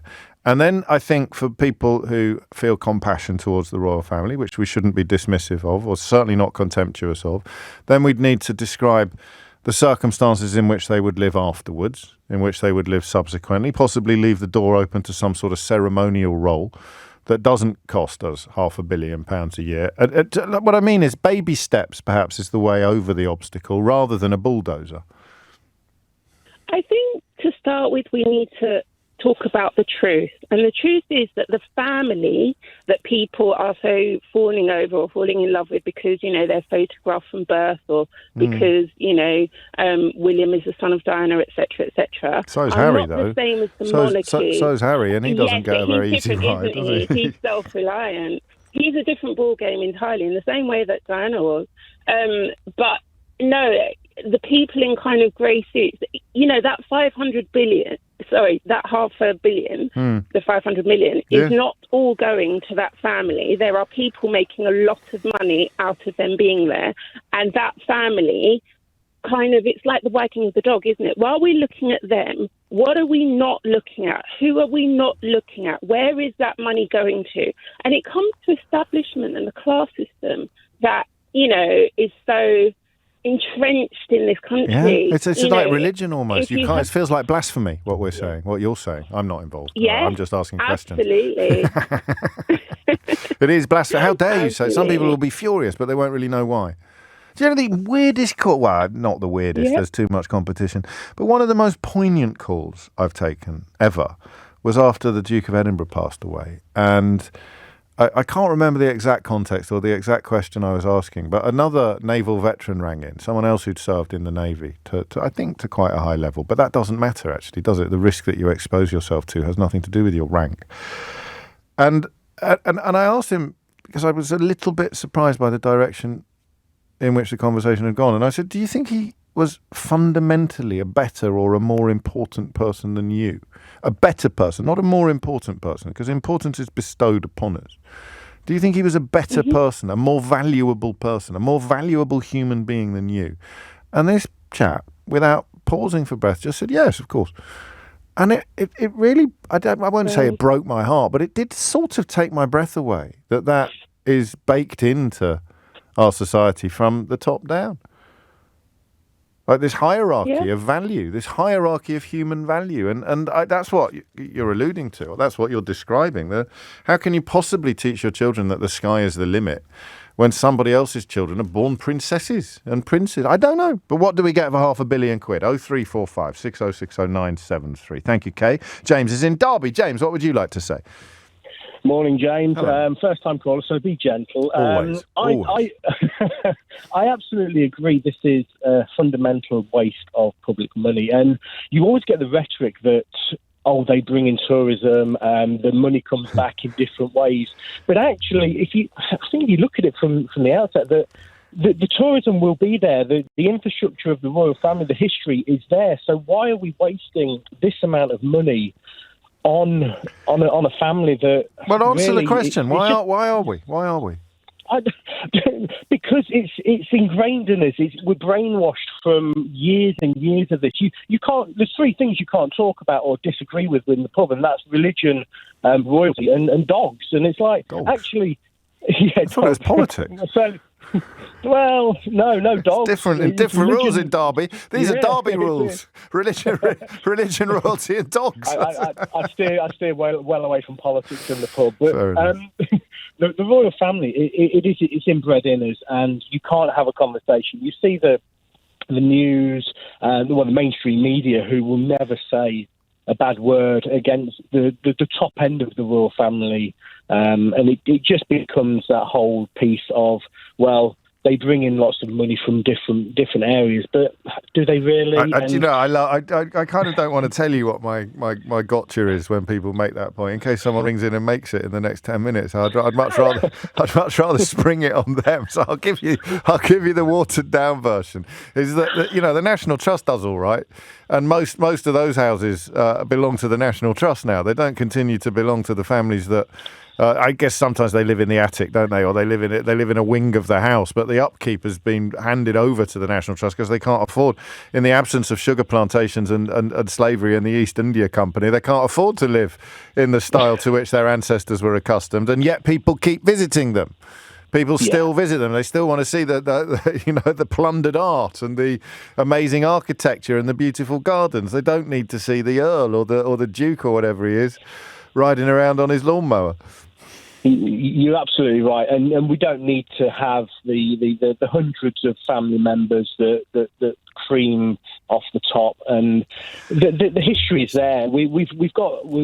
I think so, and yet I feel dirty. I'm not as far into this as you are. I don't feel it as deeply as you do. Logically, I do, but it's the second phone-in of the day, really, where the tension between feeling and fact is very real. You can't ignore emotions. Most of the biggest decisions we make in our lives are based on emotions, not facts, like love or hate. That's nothing to do with facts, But the biggest decisions of our life will be based upon love. Things that, whether it's the person with whom you decide to have children, or the person with whom you want to settle down, or the person that you are going to dedicate the rest of your life to defying and attacking, whatever it might be. These are emotional responses. Well, actually, I guess sometimes the hate can be factual rather than emotional if you perceive the problems that people pose. Speaking of hate, Yvette Cooper has blamed the Tories for the Southport riots, which Henry Riley, in attendance for the speech in Liverpool, will tell us a little bit more about shortly. But why have I got an emotional blockage on the royal? I mean, I can contemplate it intellectually. What do we get for £500 million? Answer came there. None? James O'Brien on LBC. It is 11:47. You're listening to James O'Brien on LBC. All the top talent from LBC is in Liverpool for the Labour Party conference, of course. I'm James O'Brien, live from Leicester Square. Here is Henry Riley with news of the Home Secretary Yvette Cooper's speech a little earlier today. Well, good afternoon, or good morning, I should say, James. I thought you were expecting Lewis Goodall or someone there with an introduction like that. I've been in plenty of speeches, this particular conference and fringe events, but this one, I have to say, got the best reception that I've seen so far. The theme of it was that the streets belong to us, and she broke that down in a number of ways, the Home Secretary. Understandably, and most newsworthy was her focus on the riots that followed the tragedy that we saw in Southport, and very clear, strong language from the Home Secretary that people need to stop making excuses for what happened. Don't anyone tell me that was protest. Don't anyone tell me that was about immigration or policing or poverty. Plenty of people have strong views on immigration, on crime, on the NHS and more, but they don't pick up bricks and throw them at the police. They don't set light to buildings with people inside. It was arson. It was racism. It was thuggery. It was crime. And I think that's the strongest we've heard from a senior Labour politician, of course, very forthright after it happened, but Yvette Cooper very much making the point that it was racism, plain and simple. Now, what was the reason for what we saw in Southport? Well, and after Southport, I should say, in other areas of the UK, well, one reason Yvette Cooper was saying, the Home Secretary, was that it happened as a result of some of the policies, how the state of public services were left by the Conservatives. It happened because criminals thought they would get away with it. They saw the cracks in the system, the impunity that built up through the Tory years. And when they decided to run riot those early August days, they thought no one would stop them. They were wrong. With Keir Starmer's leadership, this Labour government made clear that we would back our police, not blame them. We would stand up for our courts, not undermine them. We would pull our communities together, not divide them. We stood up for the rule of law. Decent people stood up for their communities, and together we put the disorder down. And as you would expect at a party conference, James very much took aim at the Conservatives in other ways. She described the Tories and their mates in reform as right-wing wreckers, ruining public support for the police. She said that previously it was a sackable offence for a Tory Home Secretary to go after the police. And now, she said, it seems to be an article of faith in the Conservative leadership election, with the candidates standing. Straight after the speech, I caught up with the policing minister, Dame Diana Johnson. I thought it was the speech about rebuilding our communities, reclaiming our streets, and we are a party of law and order. We're on the side of decent people, and, you know, she referred to the riots that happened in August and the response that the Labour government had to that disorder on our streets. We're not tolerating that level of criminal disorder. It was a speech about hope, really, and we're a country of decent people. And you had all of the Home Office ministers there nodding along, James. I was sitting a few rows back from Pat McFadden, who's very much a sort of architect, one of the architects of Labour's general election win, and I saw him making notes and nodding and standing up and applauding. It went down very well. And then lastly, in terms of the sort of specific policies, James, because a lot of it is about rhetoric and it's about galvanising the party. Also, and this got the biggest cheer, a specific offence for those who assault shop workers. This is something that USDOR, the trade union, and the co-op have been calling for some time, making that a specific offence, halving knife crime, I should say, within a decade, one of the key policies as well, and ending what's known as the £200 limit, which essentially is to do with shoplifting, James. If you steal items that are less than the value of £200, currently the police don't go after you. Yvette Cooper saying we're getting rid of that, and if you do shoplift, make no mistake, the police will go after you. You were quite impressed by this. I don't want to invite you into the realms of subjectivity, but you felt that the hall was quite taken with this speech by Yvette Cooper. Yes, definitely, and this is the issues that Yvette Cooper covers. Look, violence against women and girls was something I didn't even mention, and that got a rapturous reception. But it's those key issues that really do matter to Labour members. It's such an emotional issue what happened with regards to the rioting that we saw up and down the country, and I think it's something that really resonated with a lot of Labour members in the audience. And at that particular speech, it was full, which it's not always full, the main hall, I have to say. It will be full later for Keir Starmer's speech, but for Yvette Cooper's speech, it was full. I think, particularly as a politician as well, Yvette Cooper's well known to a lot of people. She ran unsuccessfully to be the Labour Party leader some years back. We know that she's been Work and Pension Secretary under Gordon Brown. She's held these high offices, and this really was a test for her. Her first conference as a very senior, one of the great officers of state, and based on what I was hearing from members, she certainly didn't disappoint. Just remind us what time Keir Starmer will be on his feet and what, if anything, we know about what he is likely to say. Yeah, so he'll be on his feet at 2 o'clock. I suspect it will start about 2:05, because normally you've got a sort of 5 minutes solid of applause where Labour members will cheer him to the rafters, and there will be 100 MPs in attendance. As you can imagine, they can't fit all of their MPs in, because otherwise there'd be no space for many of the members who've been coming to conference for years, many of the activists, the trade union officials. And look, we'll have to see what Keir Starmer says, but certainly in terms of what's been briefed out so far and what we know some of the key themes are, it's going to be slightly more optimistic than I think we've heard in recent weeks, because Keir Starmer gave that speech a few weeks ago in Downing Street where he was accused of it being very doom and gloom, and he was identifying the problem and perhaps not pointing towards any sunny upland. That was the point that was levied against Rachel Reeves as well, the Chancellor, when she spoke yesterday. Well, Keir Starmer's going to talk about a prize. He's going to speak about that specifically being the reward, if you like, from enduring some of these tough decisions to be made. He's not going to put an exact time scale on it, but from what I'm hearing, it's a 10-year plan that he's very keen to emphasise. So we get some of these difficult decisions out early, and then we'll start to see things change in Britain. And then, aside from that, there are other policies that Sir Keir is expected to speak about. The Hillsborough law, which has been spoken about, it's on the front page of the Liverpool Echo today and in the Daily Mirror as well, this idea of people who suffer appalling tragedies, often state failures like Grenfell as well, really honing in on that and referencing back to his time as Director of Public Prosecutions and some of the injustices. And then, things like benefit fraud has been briefed out as well on the front page of some of the newspapers. But I think this will really be a moment for him, James, to enjoy the moment. It's the first time Labour have had a Prime Minister speak at their conference for 15 years. Obviously, he needs to point to those better times ahead, but also it's a moment to recognise the astonishing result they achieved just a few months ago. Henry Riley, great stuff. I'd enjoy the rest of your time in Liverpool. 11:55 is the time. I was struck by that, the power there of Yvette Cooper's condemnations of those riots and statement of the racism and the arson and the horrors and the violence in no uncertain terms, and then immediately struck by how surprised I was to hear it. Why am I surprised to hear it?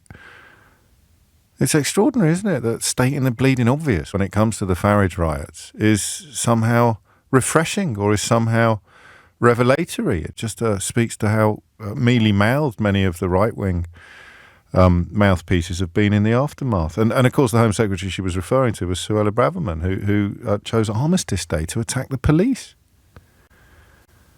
Extraordinary, really. Anyway, back to the £500 million that we spend reportedly on the royal family and the vexed question of what we get in return, particularly, of course, at a time when the country is not very well off. Plenty of very well-off people here, not least the King and his family. But for the country as a whole, the concentration of wealth at the very top gets worse. And measures like child poverty, I saw a terrible graph this morning of the change in child poverty over the last 10 years or so. Poland has performed the best in Europe, and guess which country has performed the worst? Yeah, broken Britain. Angie is in Ealing. Angie, what would you like to say? Hello. Hello. The last time we spoke, actually, it was about Cruella talking about immigrants and whipping things up. So well, I think we all got that wrong. We all got that wrong. She turned out to be lovely, didn't she? Yes, bless her. I think, well, number one, not all of us feel squeamish about the idea of not having a royal family. So in a therapy sort of way, I think you need to go away and think about what your reason for feeling emotional about it is. Yes, it's this job, probably. Because the rest of us sort of had enough. And at a time when we're running the ruler over spending, yes, and exactly. we're interested in efficiency, and, sweating the assets, as you'd say, in a sort of financial way, this one doesn't add up. Do you know what you've just made me realise is the difference in polling between saying, do you want a royal family, and saying, do you think the royal family is worth £500 million a year, may get rather different results, actually. Well, and also I think, reading some of the Republic polls that they've done, younger people are much less, it's sort of the Brexit, demographic again, right? Well, no, 86% particularly in favour, are they? It was important for Britain to have a monarchy. And the numbers of the numbers have come. Oh, that was in 1983. Now it's 54%. So yeah, I mean it's coming down, but it's still a majority. Very or quite important to have a monarchy. But how many of them would say it's worth £500 million a year, Angie? That's the key question, isn't it? Well, not many. And I mean, what work? So the business. I own a small business, right? I'd say, how much work are they doing for that money, right? Because I don't think anyone's working 35-hour week. The rest of us out here are working a hell lot longer than 35 hours as well. That's what they define by work, doesn't it? But you're absolutely right. It is. I mean, it just speaks to injustice on every imaginable level. It really does. Can I tell you a story? Yeah, go on. So. Well, I haven't got long, actually. Do you want to apologise to Andy in Tunbridge Wells? Because he probably won't have time to contribute. And he's probably quite... Are you disgusted by that, Andy, in Tunbridge Wells? Absolutely. Sorry, Andy. Yeah, thank you. Sorry from disgusted in Tunbridge Wells. Carry on, Angie. So my dad got an MBE this year. Woo.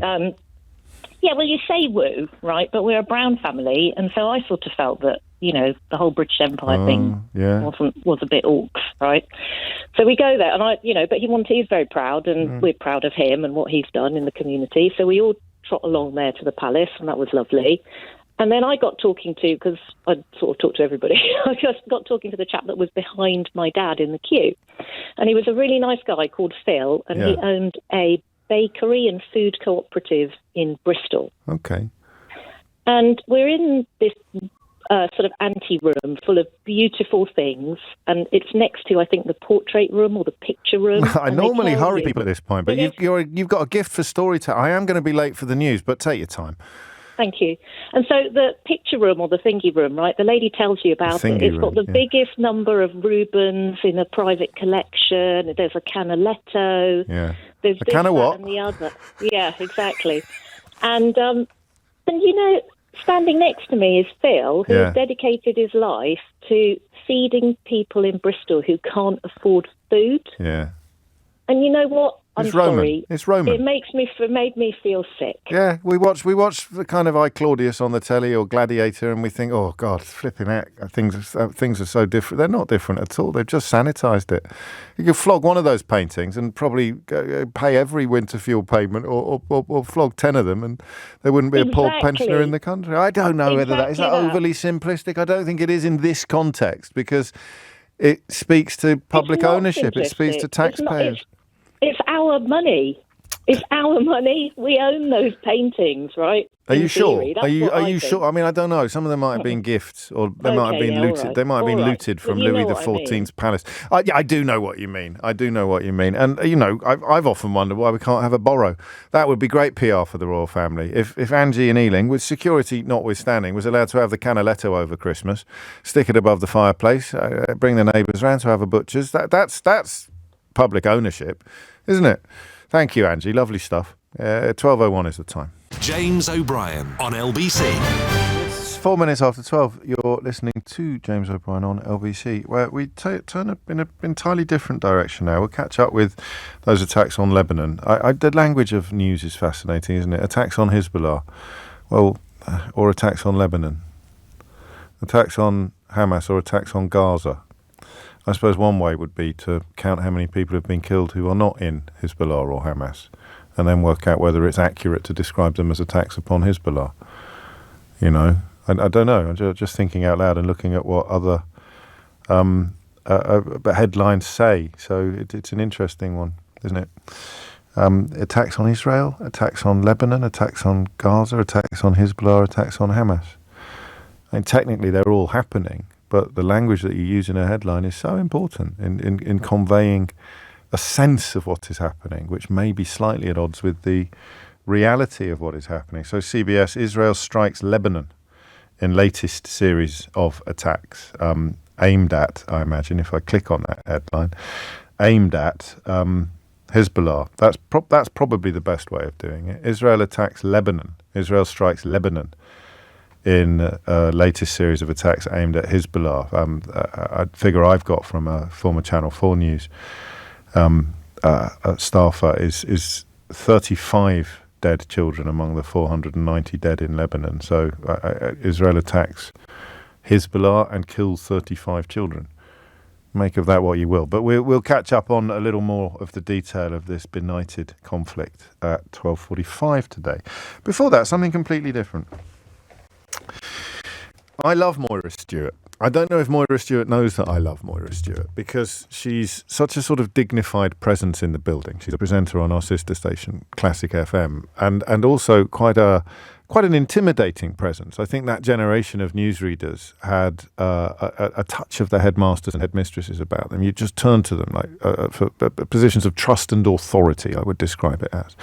And Miss Stewart is such a figure, for me at least, and for many people, I presume, of my age, of trust and authority, that I come over a little bit kindergarten whenever I bump into her in the corridor. She has never been anything other than charm personified towards me.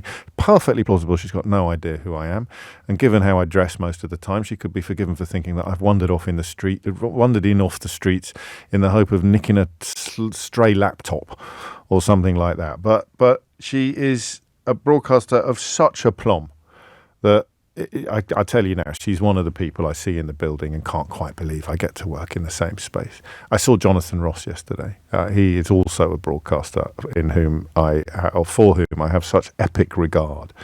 I can't quite. He does a podcast with his daughter, and he was coming into the studio as I was leaving with William Dalrymple, and I just, wow, can't believe it.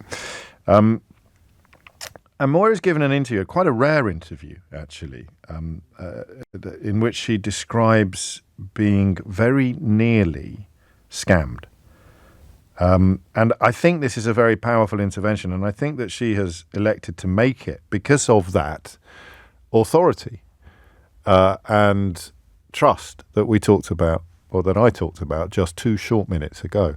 If a figure of such authority and I think wisdom can be very, very nearly sucked into a scammer's web, then it's another piece of evidence that the rest of us need to talk about this stuff in a slightly less patronizing fashion. You know? So that idea that you're only going to get caught if you are a bit gullible or you're not paying attention. You know, Moira Stewart is clearly none of those things. I'll tell you a little bit more detail about what happened to her shortly. But that is the phone-in invitation until 12:45 today. And I want to be clear. You cannot believe that this happened to you or to your sharp as a tack sister or dad. Do you see what I mean? It's a slightly self-selecting sample, isn't it? I don't imagine many people sit there thinking, yeah, I'm a right old gullible fool. I'm not surprised I got caught. No, his gullibility is probably one of those things that none of us think that we suffer from, whereas in fact some of us must suffer from it, otherwise it wouldn't be a thing that people suffered from. So give me a ring and tell me how gullible you are. I don't know.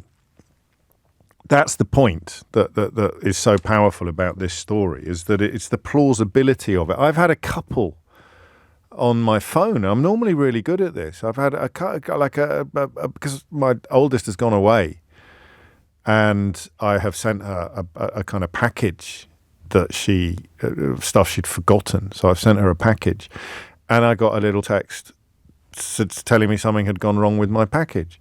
And I was about to click on it. I don't know whether I get into trouble as soon as I click on it, but I was about to click on it when I noticed that it wasn't quite the right email address. So that the link had too many .cos on it, and it wouldn't have been the courier company that I used. And then, of course, I realised immediately that wasn't actually the courier company that I used. But if you send out 1 million of those messages, the odds that you've got a doting dad who's worried that his daughter's favourite trainers haven't arrived in the university halls of residence, you just might look at it.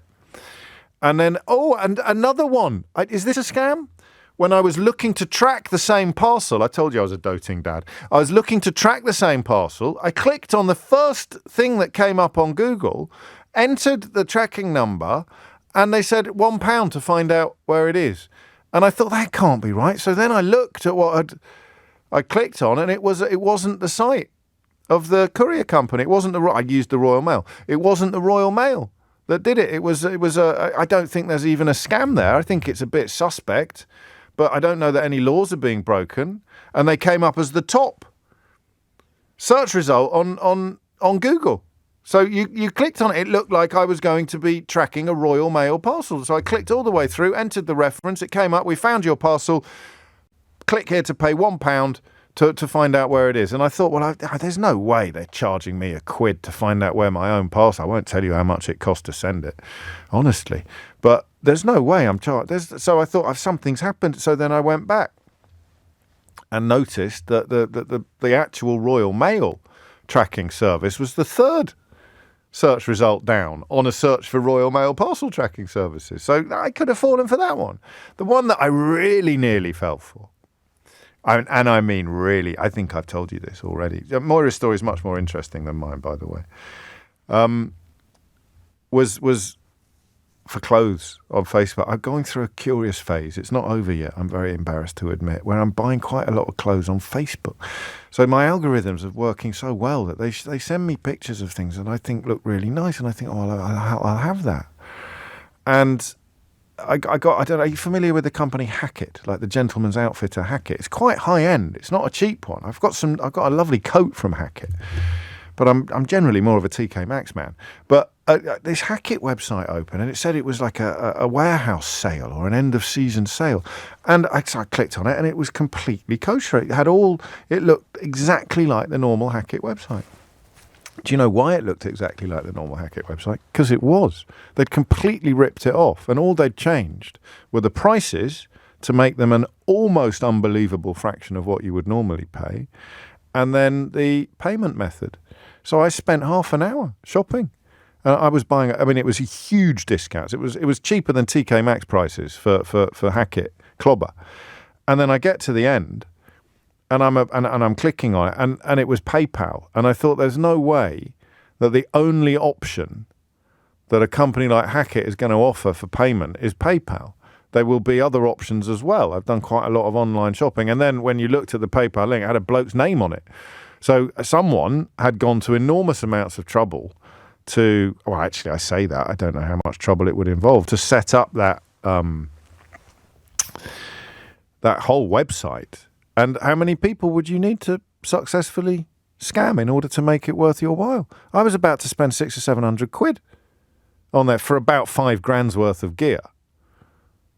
So I don't really subscribe to the idea that you need to be a bit slow on the uptake to fall for this stuff. But Moira's story is extraordinary. Moira Stewart's story is extraordinary. So imagine it's 9 o'clock in the morning and your phone rings and it's your bank. Moira says, I'm ex-directory, so I didn't question it. First mistake, but first point at which the rest of us go, yeah, fair enough, absolutely. She was told that someone had removed money from her account in collusion with staff at her local branch. That's clever. So immediately the person on the other end of the phone is your friend. They're not asking you for money. They're helping you recover money that someone else has stolen. And they've cited the possibility that an accomplice is working at your local bank, which immediately sets the scene for you not being able to trust the people that you would ordinarily want to trust. So she was told that she had to go to another branch, not her own branch, to resolve the problem. Now, your alarm bells might be ringing at this point, but I don't know that mine would. I don't know that my mum's would. I don't know that, well, a lot of people's would.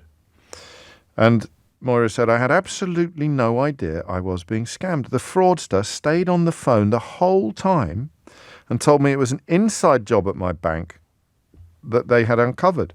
So he told me to stay on my mobile so he could tell me what to say to bank staff at the new branch.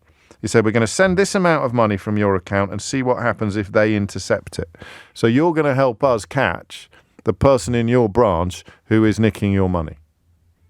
Again, the alarm bells might have gone off at this point for some people, but not for everybody. And when it's someone as authoritative and as intelligent as Moira Stewart, you realise that it could happen to anybody. So she gets to the bank. She's still on the phone. She says, this gorgeous young man questioned what I was doing, and he said, can you wait a moment, please, madam? She got cross because she was waiting while other customers were being served. But then he took me to one side and said, this doesn't sound right. And now I cannot thank him enough. She was immediately put onto the bank's anti-fraud team, which confirmed that it was a scam. And I'm interested in how it made you feel as well as in what happened to you, because that's what's so powerful about this interview. Moira Stewart says, I was absolutely devastated. I was embarrassed and angry with myself. If you're very independent, as I am, it feels like you have let yourself down. Your family, everyone who knows you. This feeling, this intrusion, it doesn't leave you. And she said she was telling her story because she wanted to make sure that no one else feels like this. That is public service journalism at its purest, isn't it? At its finest. There is so much shame and embarrassment attached to this sort of thing, but it's important that it's talked about so people are aware. And that's what we're going to help do now, is excise some of this shame and embarrassment. Because if it can happen to Moira Stewart, and I'm sure she won't mind me saying this, it could happen to you. It could happen to me. It could happen to any of us. So what did happen? How nearly was your story? Or indeed, did the scammers succeed? A slightly odd cultural leap now from Moira Stewart to Jason Statham. I can't imagine there are many contexts in which someone has hopped so effortlessly from one cultural figure to the other. But Jason Statham's latest movie, The Beekeeper, which is absolutely... Let me just check something with Eleanor. Can I say banging?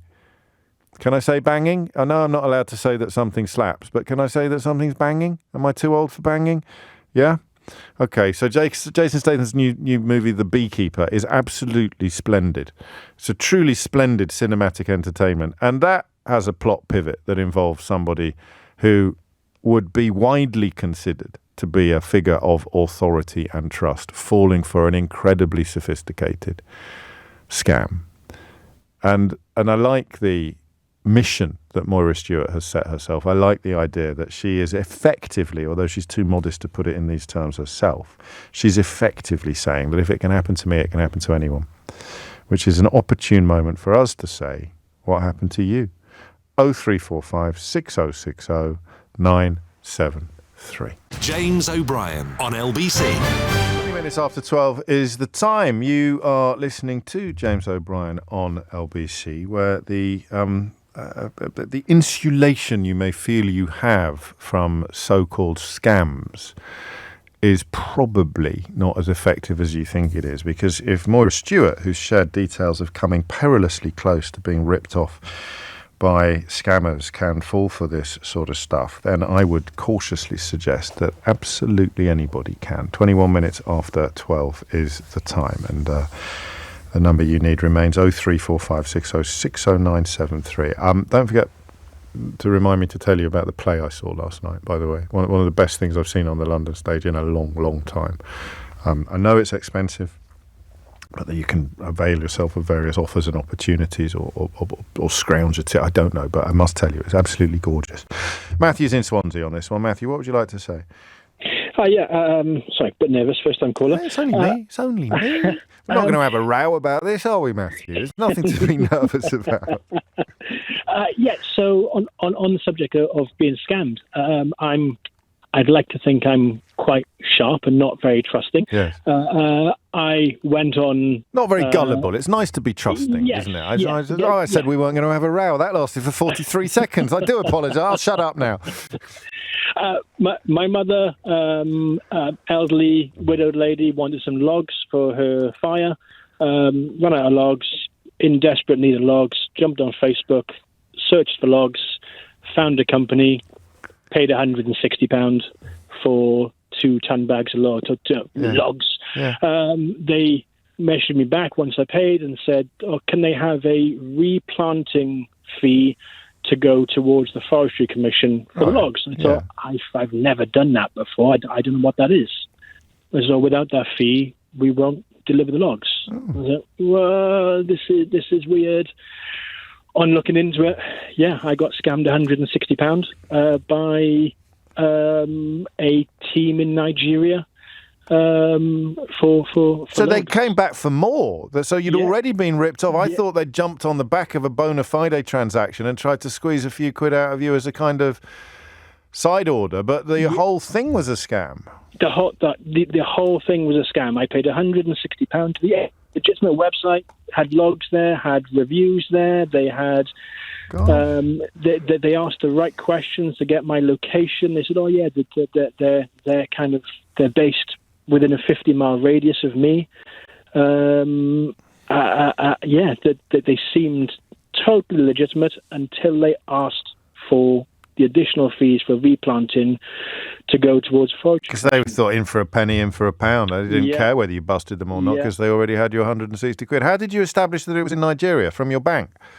Yeah, exactly that. I got onto the bank straight away. Looking back, what should you have spotted?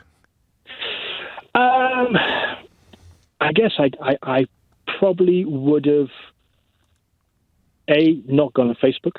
Don't buy anything. I wouldn't go on Facebook, and I would look for what I could self-prove legitimate reviews within legitimate people posting reviews. They must be on it as well all the time to delete people saying this is a scam, this is a scam, this is a scam. Exactly that. And as soon as they get found out, they open up a new one because I continued searching. Right. And again, I came across another person. Who'd have thought the logs? I mean, I suppose everything that's deliverable is doable, isn't it? Exactly. I was in a desperate situation. We needed logs ASAP. I thought, let's just get this over and done with. Sorry to laugh, but I mean, does your mum not have central heating? Does it all rely on logs? Well, it doesn't all rely on logs. No, I just giggled at the word desperate. I've never heard anyone say, I need logs, like someone out round the back of the bus station on a Friday night going, have you got a spare pair? I've got to get some logs. I'm desperate for logs. But I take your point. You needed to sort your mum out is what you needed to do. Yeah, exactly that. And doing so, stitched myself up. But I've, learned never to buy anything off Facebook ever again.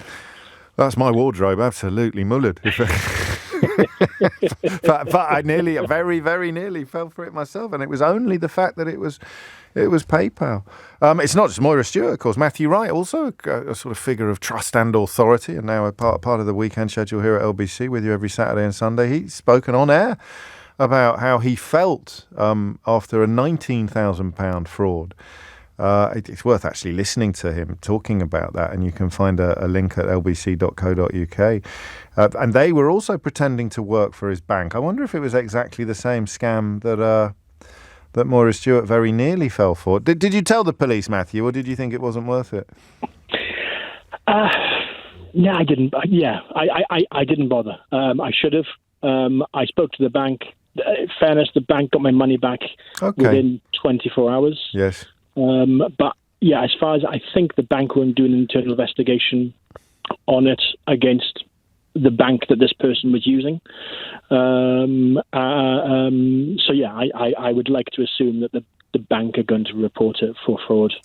I think there's quite a lot of just take care of what you've lost and don't really alert people to the widespread nature of this kind of thing. Matthew's story is more complicated than yours and arguably cleverer, I suppose, because the figures are so much higher. He fell for a delivery scam like the one I mentioned earlier, but paid £2.50. He's been in agony lately, Matthew, right? I know he's talked about this as well on his show, but he's kind of got all manner of pains in his neck and elsewhere, and that would make your guard fall, wouldn't it? That would make your guard considerably lower. So he paid that, and then got a phone call saying, "Did you fall for a scam yesterday?" And of course, you think again, "No, these people are on my side." And that's how they got him on the hook for thousands of pounds. God, dear. Clem's in Harrogate. Clem, what would you like to say? I feel stupid is the best way of describing it. Oh, go on. About 18 months ago, I had made a purchase in a local shop, and as I walked out of the store, my credit card company phoned up and verified the fact that had I just made this purchase, because I normally use the card for online purchases only. Yes. And it was genuine, fine, no problem, went away. A couple of months ago, I was sitting in the kitchen having breakfast, and it's all about the colour detail, isn't it, Clem? Telling a story. It's all about the detail. Come on, what were you having? Shreddies? No, it was actually Morrison's Savers Porridge Oats. Fantastic, very reasonable. Anyway, so the number flashed up on my phone. I phoned up and they said, "Is this Mr. Day?" Yes. Took me through the verification checks and said, "We've had it looks like you've got a fraudulent transaction on your credit card, because I know you're based in Harrogate, and this is for an Argos store in Birmingham. Was it you?" No. Okay. Well, I think what we've got to do then, we've got to take you through the fraud prevention thing, go through a blocking process and what have you. But we'll have to go through a validation process where we basically put a charge on your account, we check that it's all working, and then we refund it. Yeah. Okay. This is, I was slightly suspicious at this point, but I thought, it's a genuine number. The number came up on the phone. They're phoning me. They know who I am. They've got my details. And they asked me then to log on to the website. I asked me to put a new PIN number in for my account, verified it all and stuff like that. Yeah. And at that point, I thought, you stupid... Too late. Too late. At that point, they got access to my credit card. And I feel so stupid because... Oh, you shouldn't feel stupid. You shouldn't feel stupid. And many people... If Moira Stewart can fall for this stuff, Clem, then anybody can.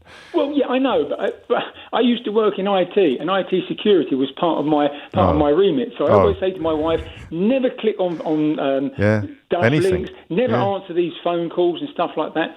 And I fell for it. But the only reason I fell for it was because it was a genuine number. It was a spoofed genuine number. How did they do that then? Do we know? I don't know how, but apparently talking then to my credit card company's security team, because they blocked the card, I had to have a new card and everything else like that.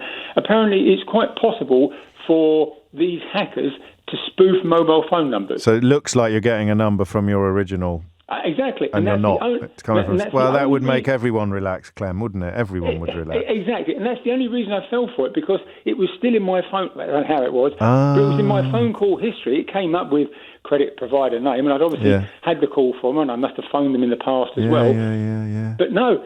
But what also confused me about it all was the fact that they had the credit card... patter, if you like, down to a T. Yeah. They ask all the right questions. I'm so and so. You can go. Here's my number. You can call me back if you need to. Me just going through your account details. Click, click, click of the keyboard. Yeah. Yes, I see you're at this address and you've been with us for so.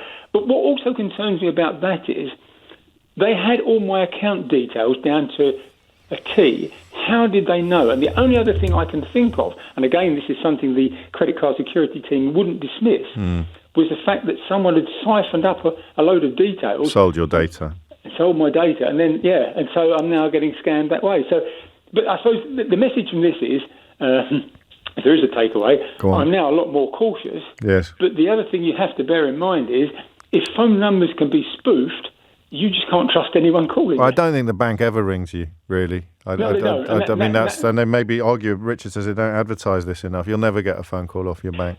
And if you do, true. I mean, you've got nothing. Now, but of course, 18 months. No, I know. I'm not suggesting you should have realised that. I'm just sort of like you, joining forces to protect other people from similar experiences. And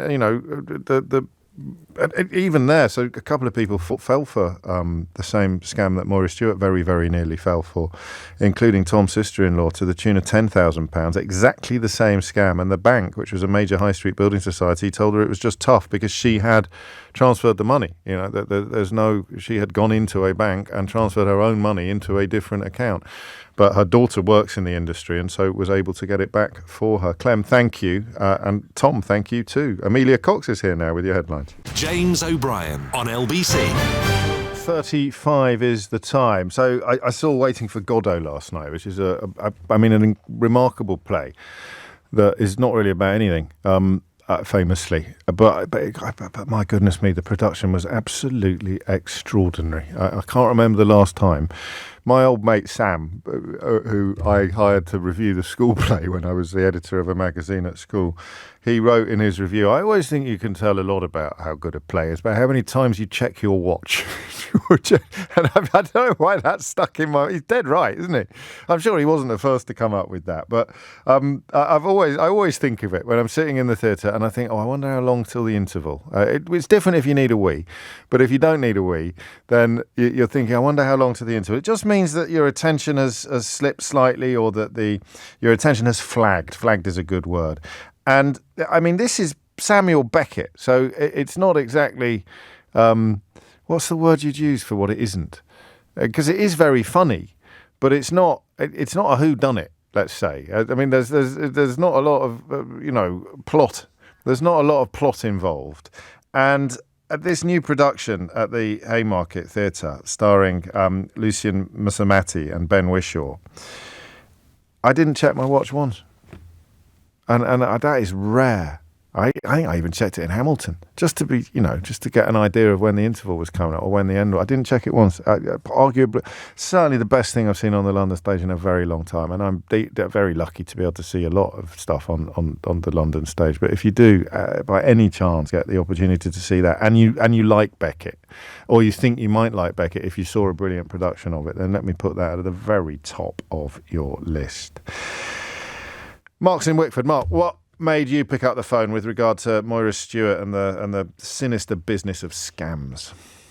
It's just to say that people shouldn't feel silly. Good, I agree. I set up a business just before COVID with the intention of buying and selling containers, shipping containers. Oh yeah. And the COVID pandemic hit a couple of months later. Nothing had really happened, and I actually had COVID and was laying on the sofa at home.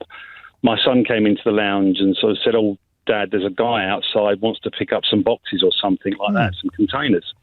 I said, "Oh, okay." So I looked at my wife. I said, "What's that about?" She said, "It must be the next man. He must have come to pick up some parcels or something." All right. She then came back into the house. She said, "I think you better come outside." So I said, "Okay, fine." So I literally lifted myself off the sofa with great effort because I had COVID before the vaccines, and got to the front door only to find an articulated lorry outside with a gentleman standing there, and he was looking at me and he said, "I've come to pick up a couple of shipping containers." Oh, Lord. And I said, "I don't really know what you mean." And he said, and he was the owner of this company. It was a big transport company. And he said, I've bought about 10 shipping containers off you, but we haven't been able to contact you. Right. I said, "I really don't know what you mean, what you're talking about." Yeah. And he said, "Well, I paid you an awful lot of money for 10 shipping containers." So I said, "Where did you pay the money to?" And he explained, and I handed him my phone, which had the company's bank account on it, and you could see that he hadn't paid that bank account. Right. And he was the first of about 10 people that contacted me over the next couple of weeks. Oh, God. And what had happened, I'd opened this company without buying a domain name or a website. Somebody very clever then built a website. They'd put an address for the yard, which was in Basildon in Essex, not far from where I'm calling from now. Yeah.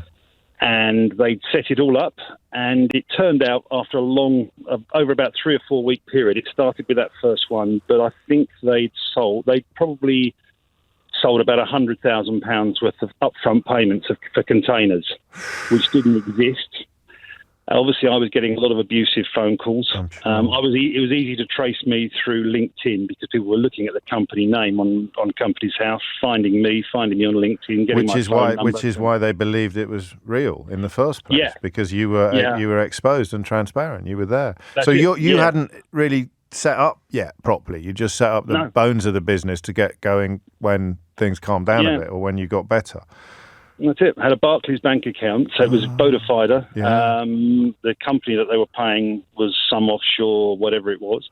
But these were really clever people. Not only and the people that were buying them were really clever. It was companies, charities, individuals.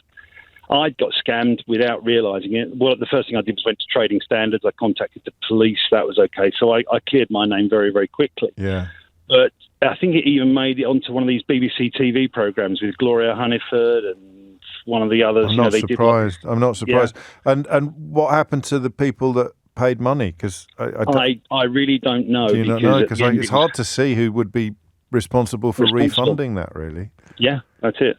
They paid a lot of money out. It ran into hundreds of thousands of pounds. So you must have given this a lot of thought. What do you think happened? They saw that you had set up a business and then went to see whether or not it was operational, clocked that it wasn't, set up one that looked like it was, and had all roads leading back to you?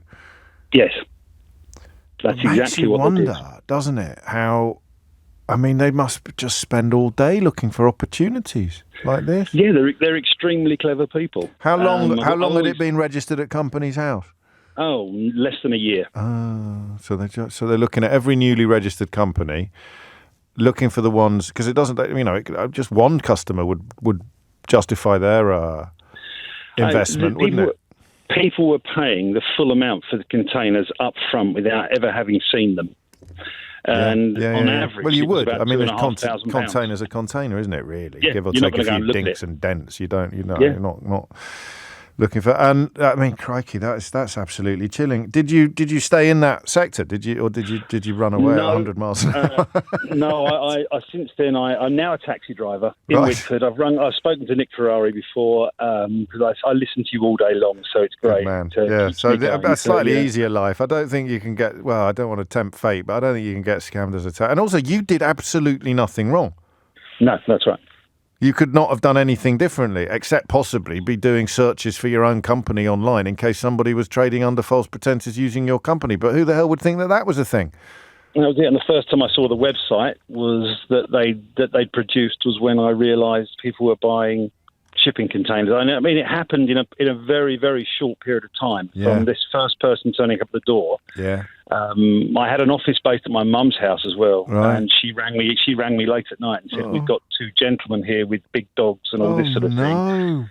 And she then said to the gentleman, "Look, you better come in and have a cup of tea, and my son will explain it to you." And he said, "All right." So he told the guy with the dogs to get back in the car because they knew they'd been conned. Oh my days.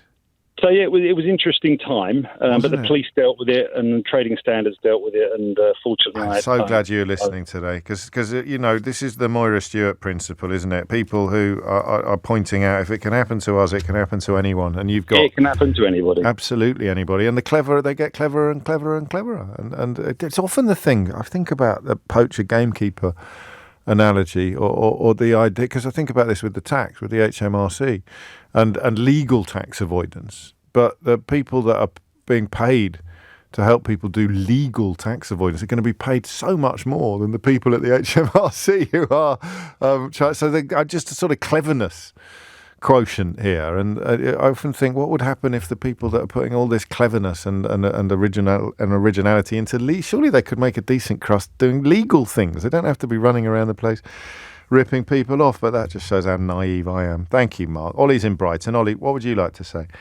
Hi, I just want to reiterate the previous caller that it can happen to anyone. I think my granddad was a chartered accountant, so I think that's someone that you probably trust with. Yeah. Previously, you'd probably trust with money. And then he had a stroke in 2018, which obviously left him. I think he got off quite lightly, but still definitely played havoc with his brain a bit. And one day he just got a random call completely by chance with all the classic.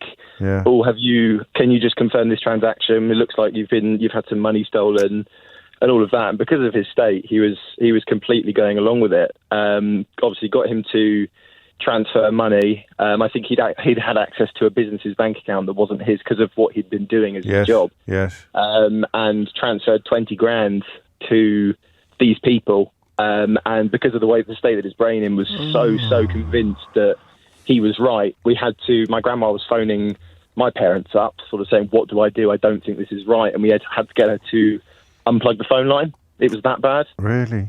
And just, yeah. Did he get it back? He got it back from the bank, but the aftermath for him, I mean, in some ways it's good because every phone call now for him, he's now got dementia, but every phone call for him now he thinks it's a scam. Right. Which is good in the sense of he's not going to lose more money, but he spent probably 6 months telling everyone that he was going to go and kill himself, which I think was quite hard on us as a family. Oh God, yeah, because I mean, it's his sense of worth. It's his sense of self almost, isn't it? That generation finds it hard to separate professional from personal. And when it comes to who you are, I am an accountant. This is what I do. And that would just hit him so hard. Yeah, for someone that's done it for their entire life. Exactly. And has always been in charge, always known what they're doing. I think that first hit for him that something's gone wrong and it's his fault, or he feels that it's his fault. It's not been tough. But I think, it's right to talk about it. I think Henry Riley did a similar thing before, and I texted him a similar story. But it's. Are you suggesting that I'm picking up where Henry Riley left off? No, not at all. I think you're expanding on it perfectly. Sake, man, honestly, the lad is in a hurry. But goodness me, I didn't realise my heels were being snapped at already. I'm joking. Thank you, Ollie. So don't answer the phone. Well, I mean, the bank will never ring you. Sometimes you can put a name into the text field so it looks like you're being rung by the bank, or you can do spoofs. And always, if just a little thing I started with, when you do a search on a search engine, whether it's Google or anything else, you because you can pay to come to the top of it, there's no guarantee that the top research result will be the thing that you were looking for. So my tiny little example is a little acorn from which all these oak trees have grown in the course of this conversation, where I nearly just paid £1 to find out where my parcel was. And the reason for that was simply because of a perfectly legal, I presume, search engine optimization program. So I'll say it again: if it can happen to Moira Stewart, it can happen to anyone. It's 12:47. James O'Brien on LBC.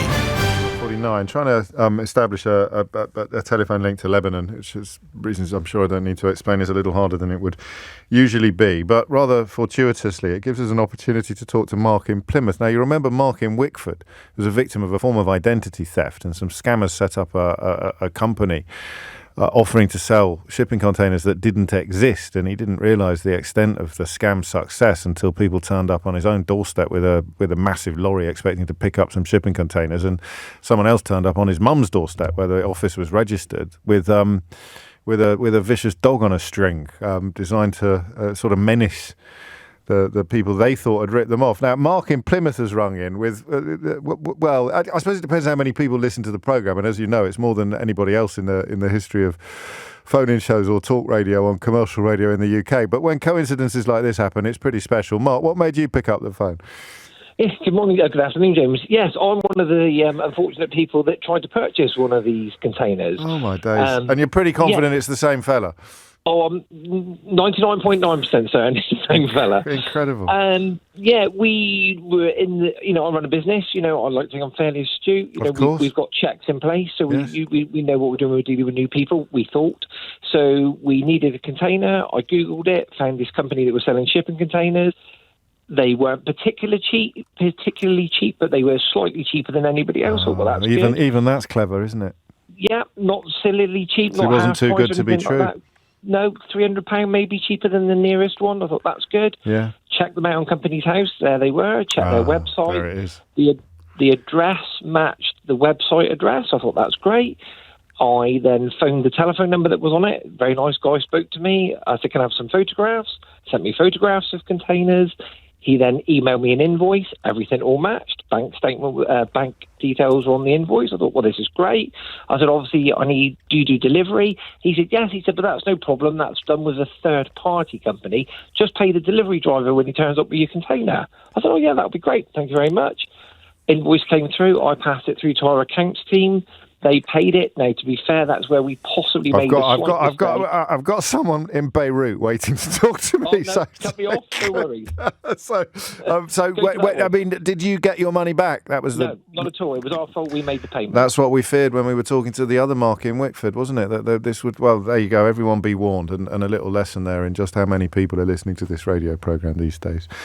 Timur Azari is the Iraq bureau chief for the Reuters news agency. It's a big patch from Beirut to Baghdad. He's currently in Beirut in Lebanon, where reports tell us more than 550 people have been killed in Israeli strikes since Monday. Can you give us an idea, Timur, of what that means on the ground as opposed to simple statistics in headlines? Thanks for having me on, James. I mean, what this means basically is that people are terrified and they don't know what's going to happen next. This is completely unprecedented. We haven't seen numbers like this since the Lebanese civil war, when you had massacres happening. Hezbollah and Israel fought a 2006 war. It lasted 34 days. Over the 34 days, 1,200 people were killed. And in one day yesterday, we have basically half of that.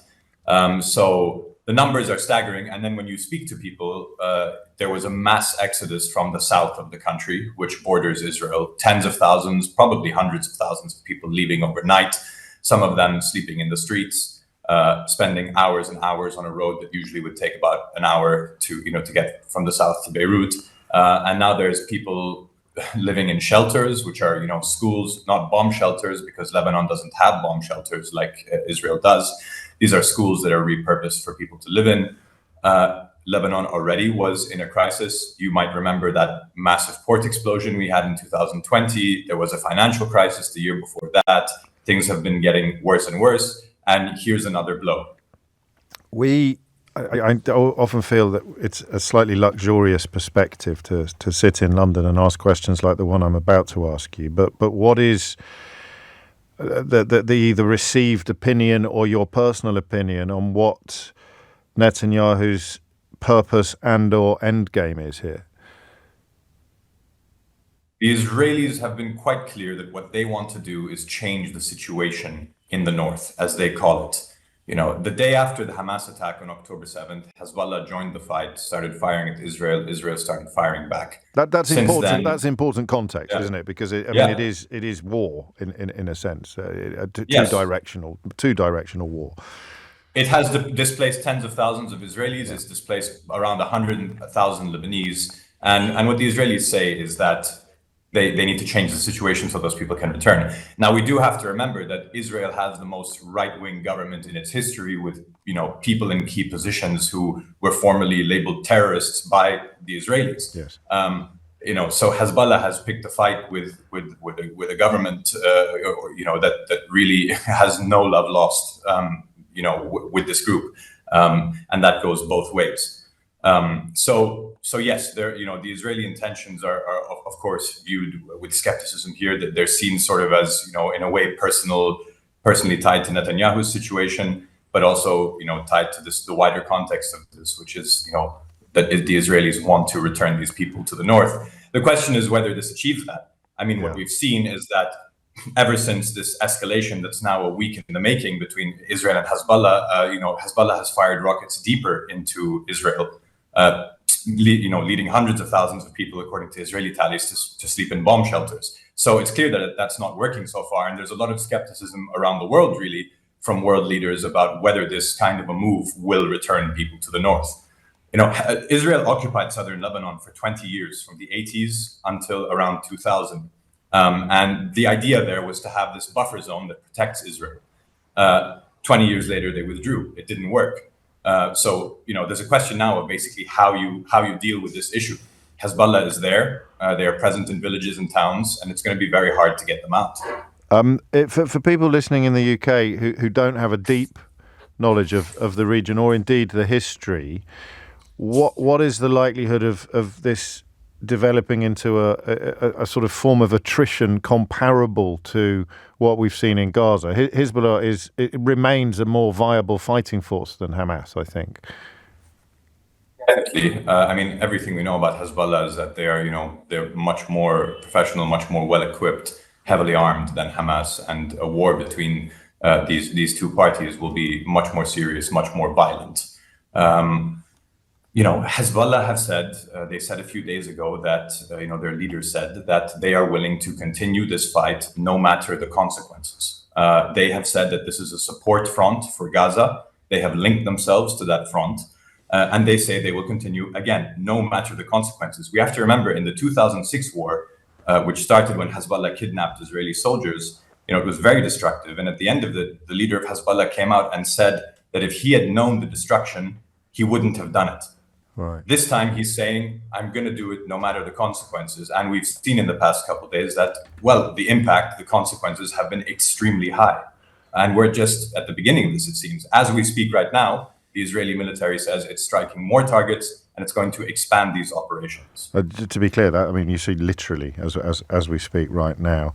Yeah. I just out of interest, Timur, does Reuters report this as an attack upon Hezbollah or as an attack upon Lebanon?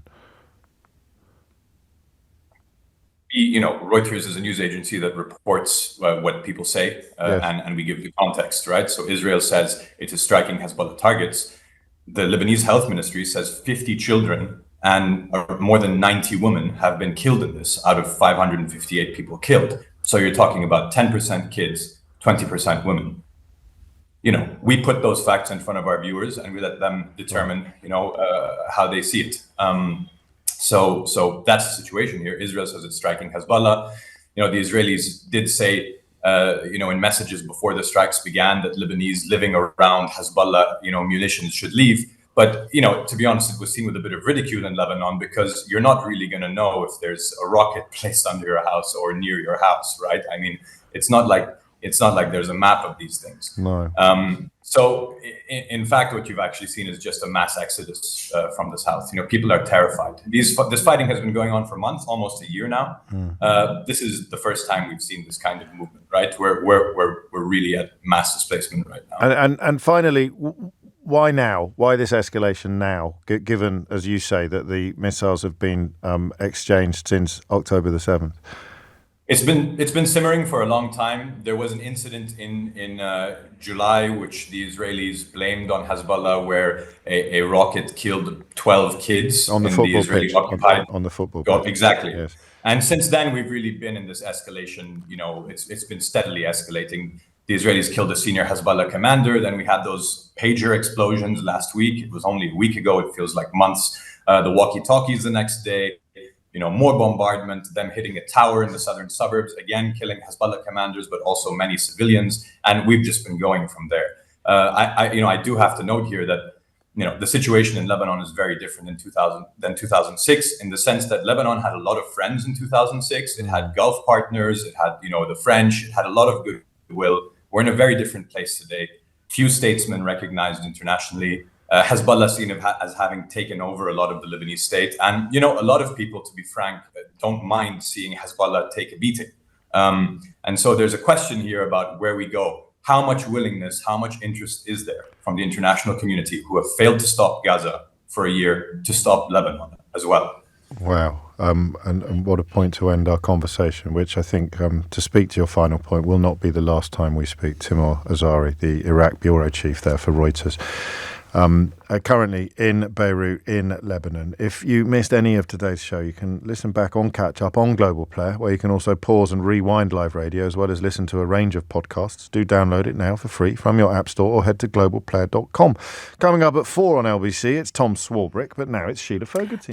James O'Brien on LBC.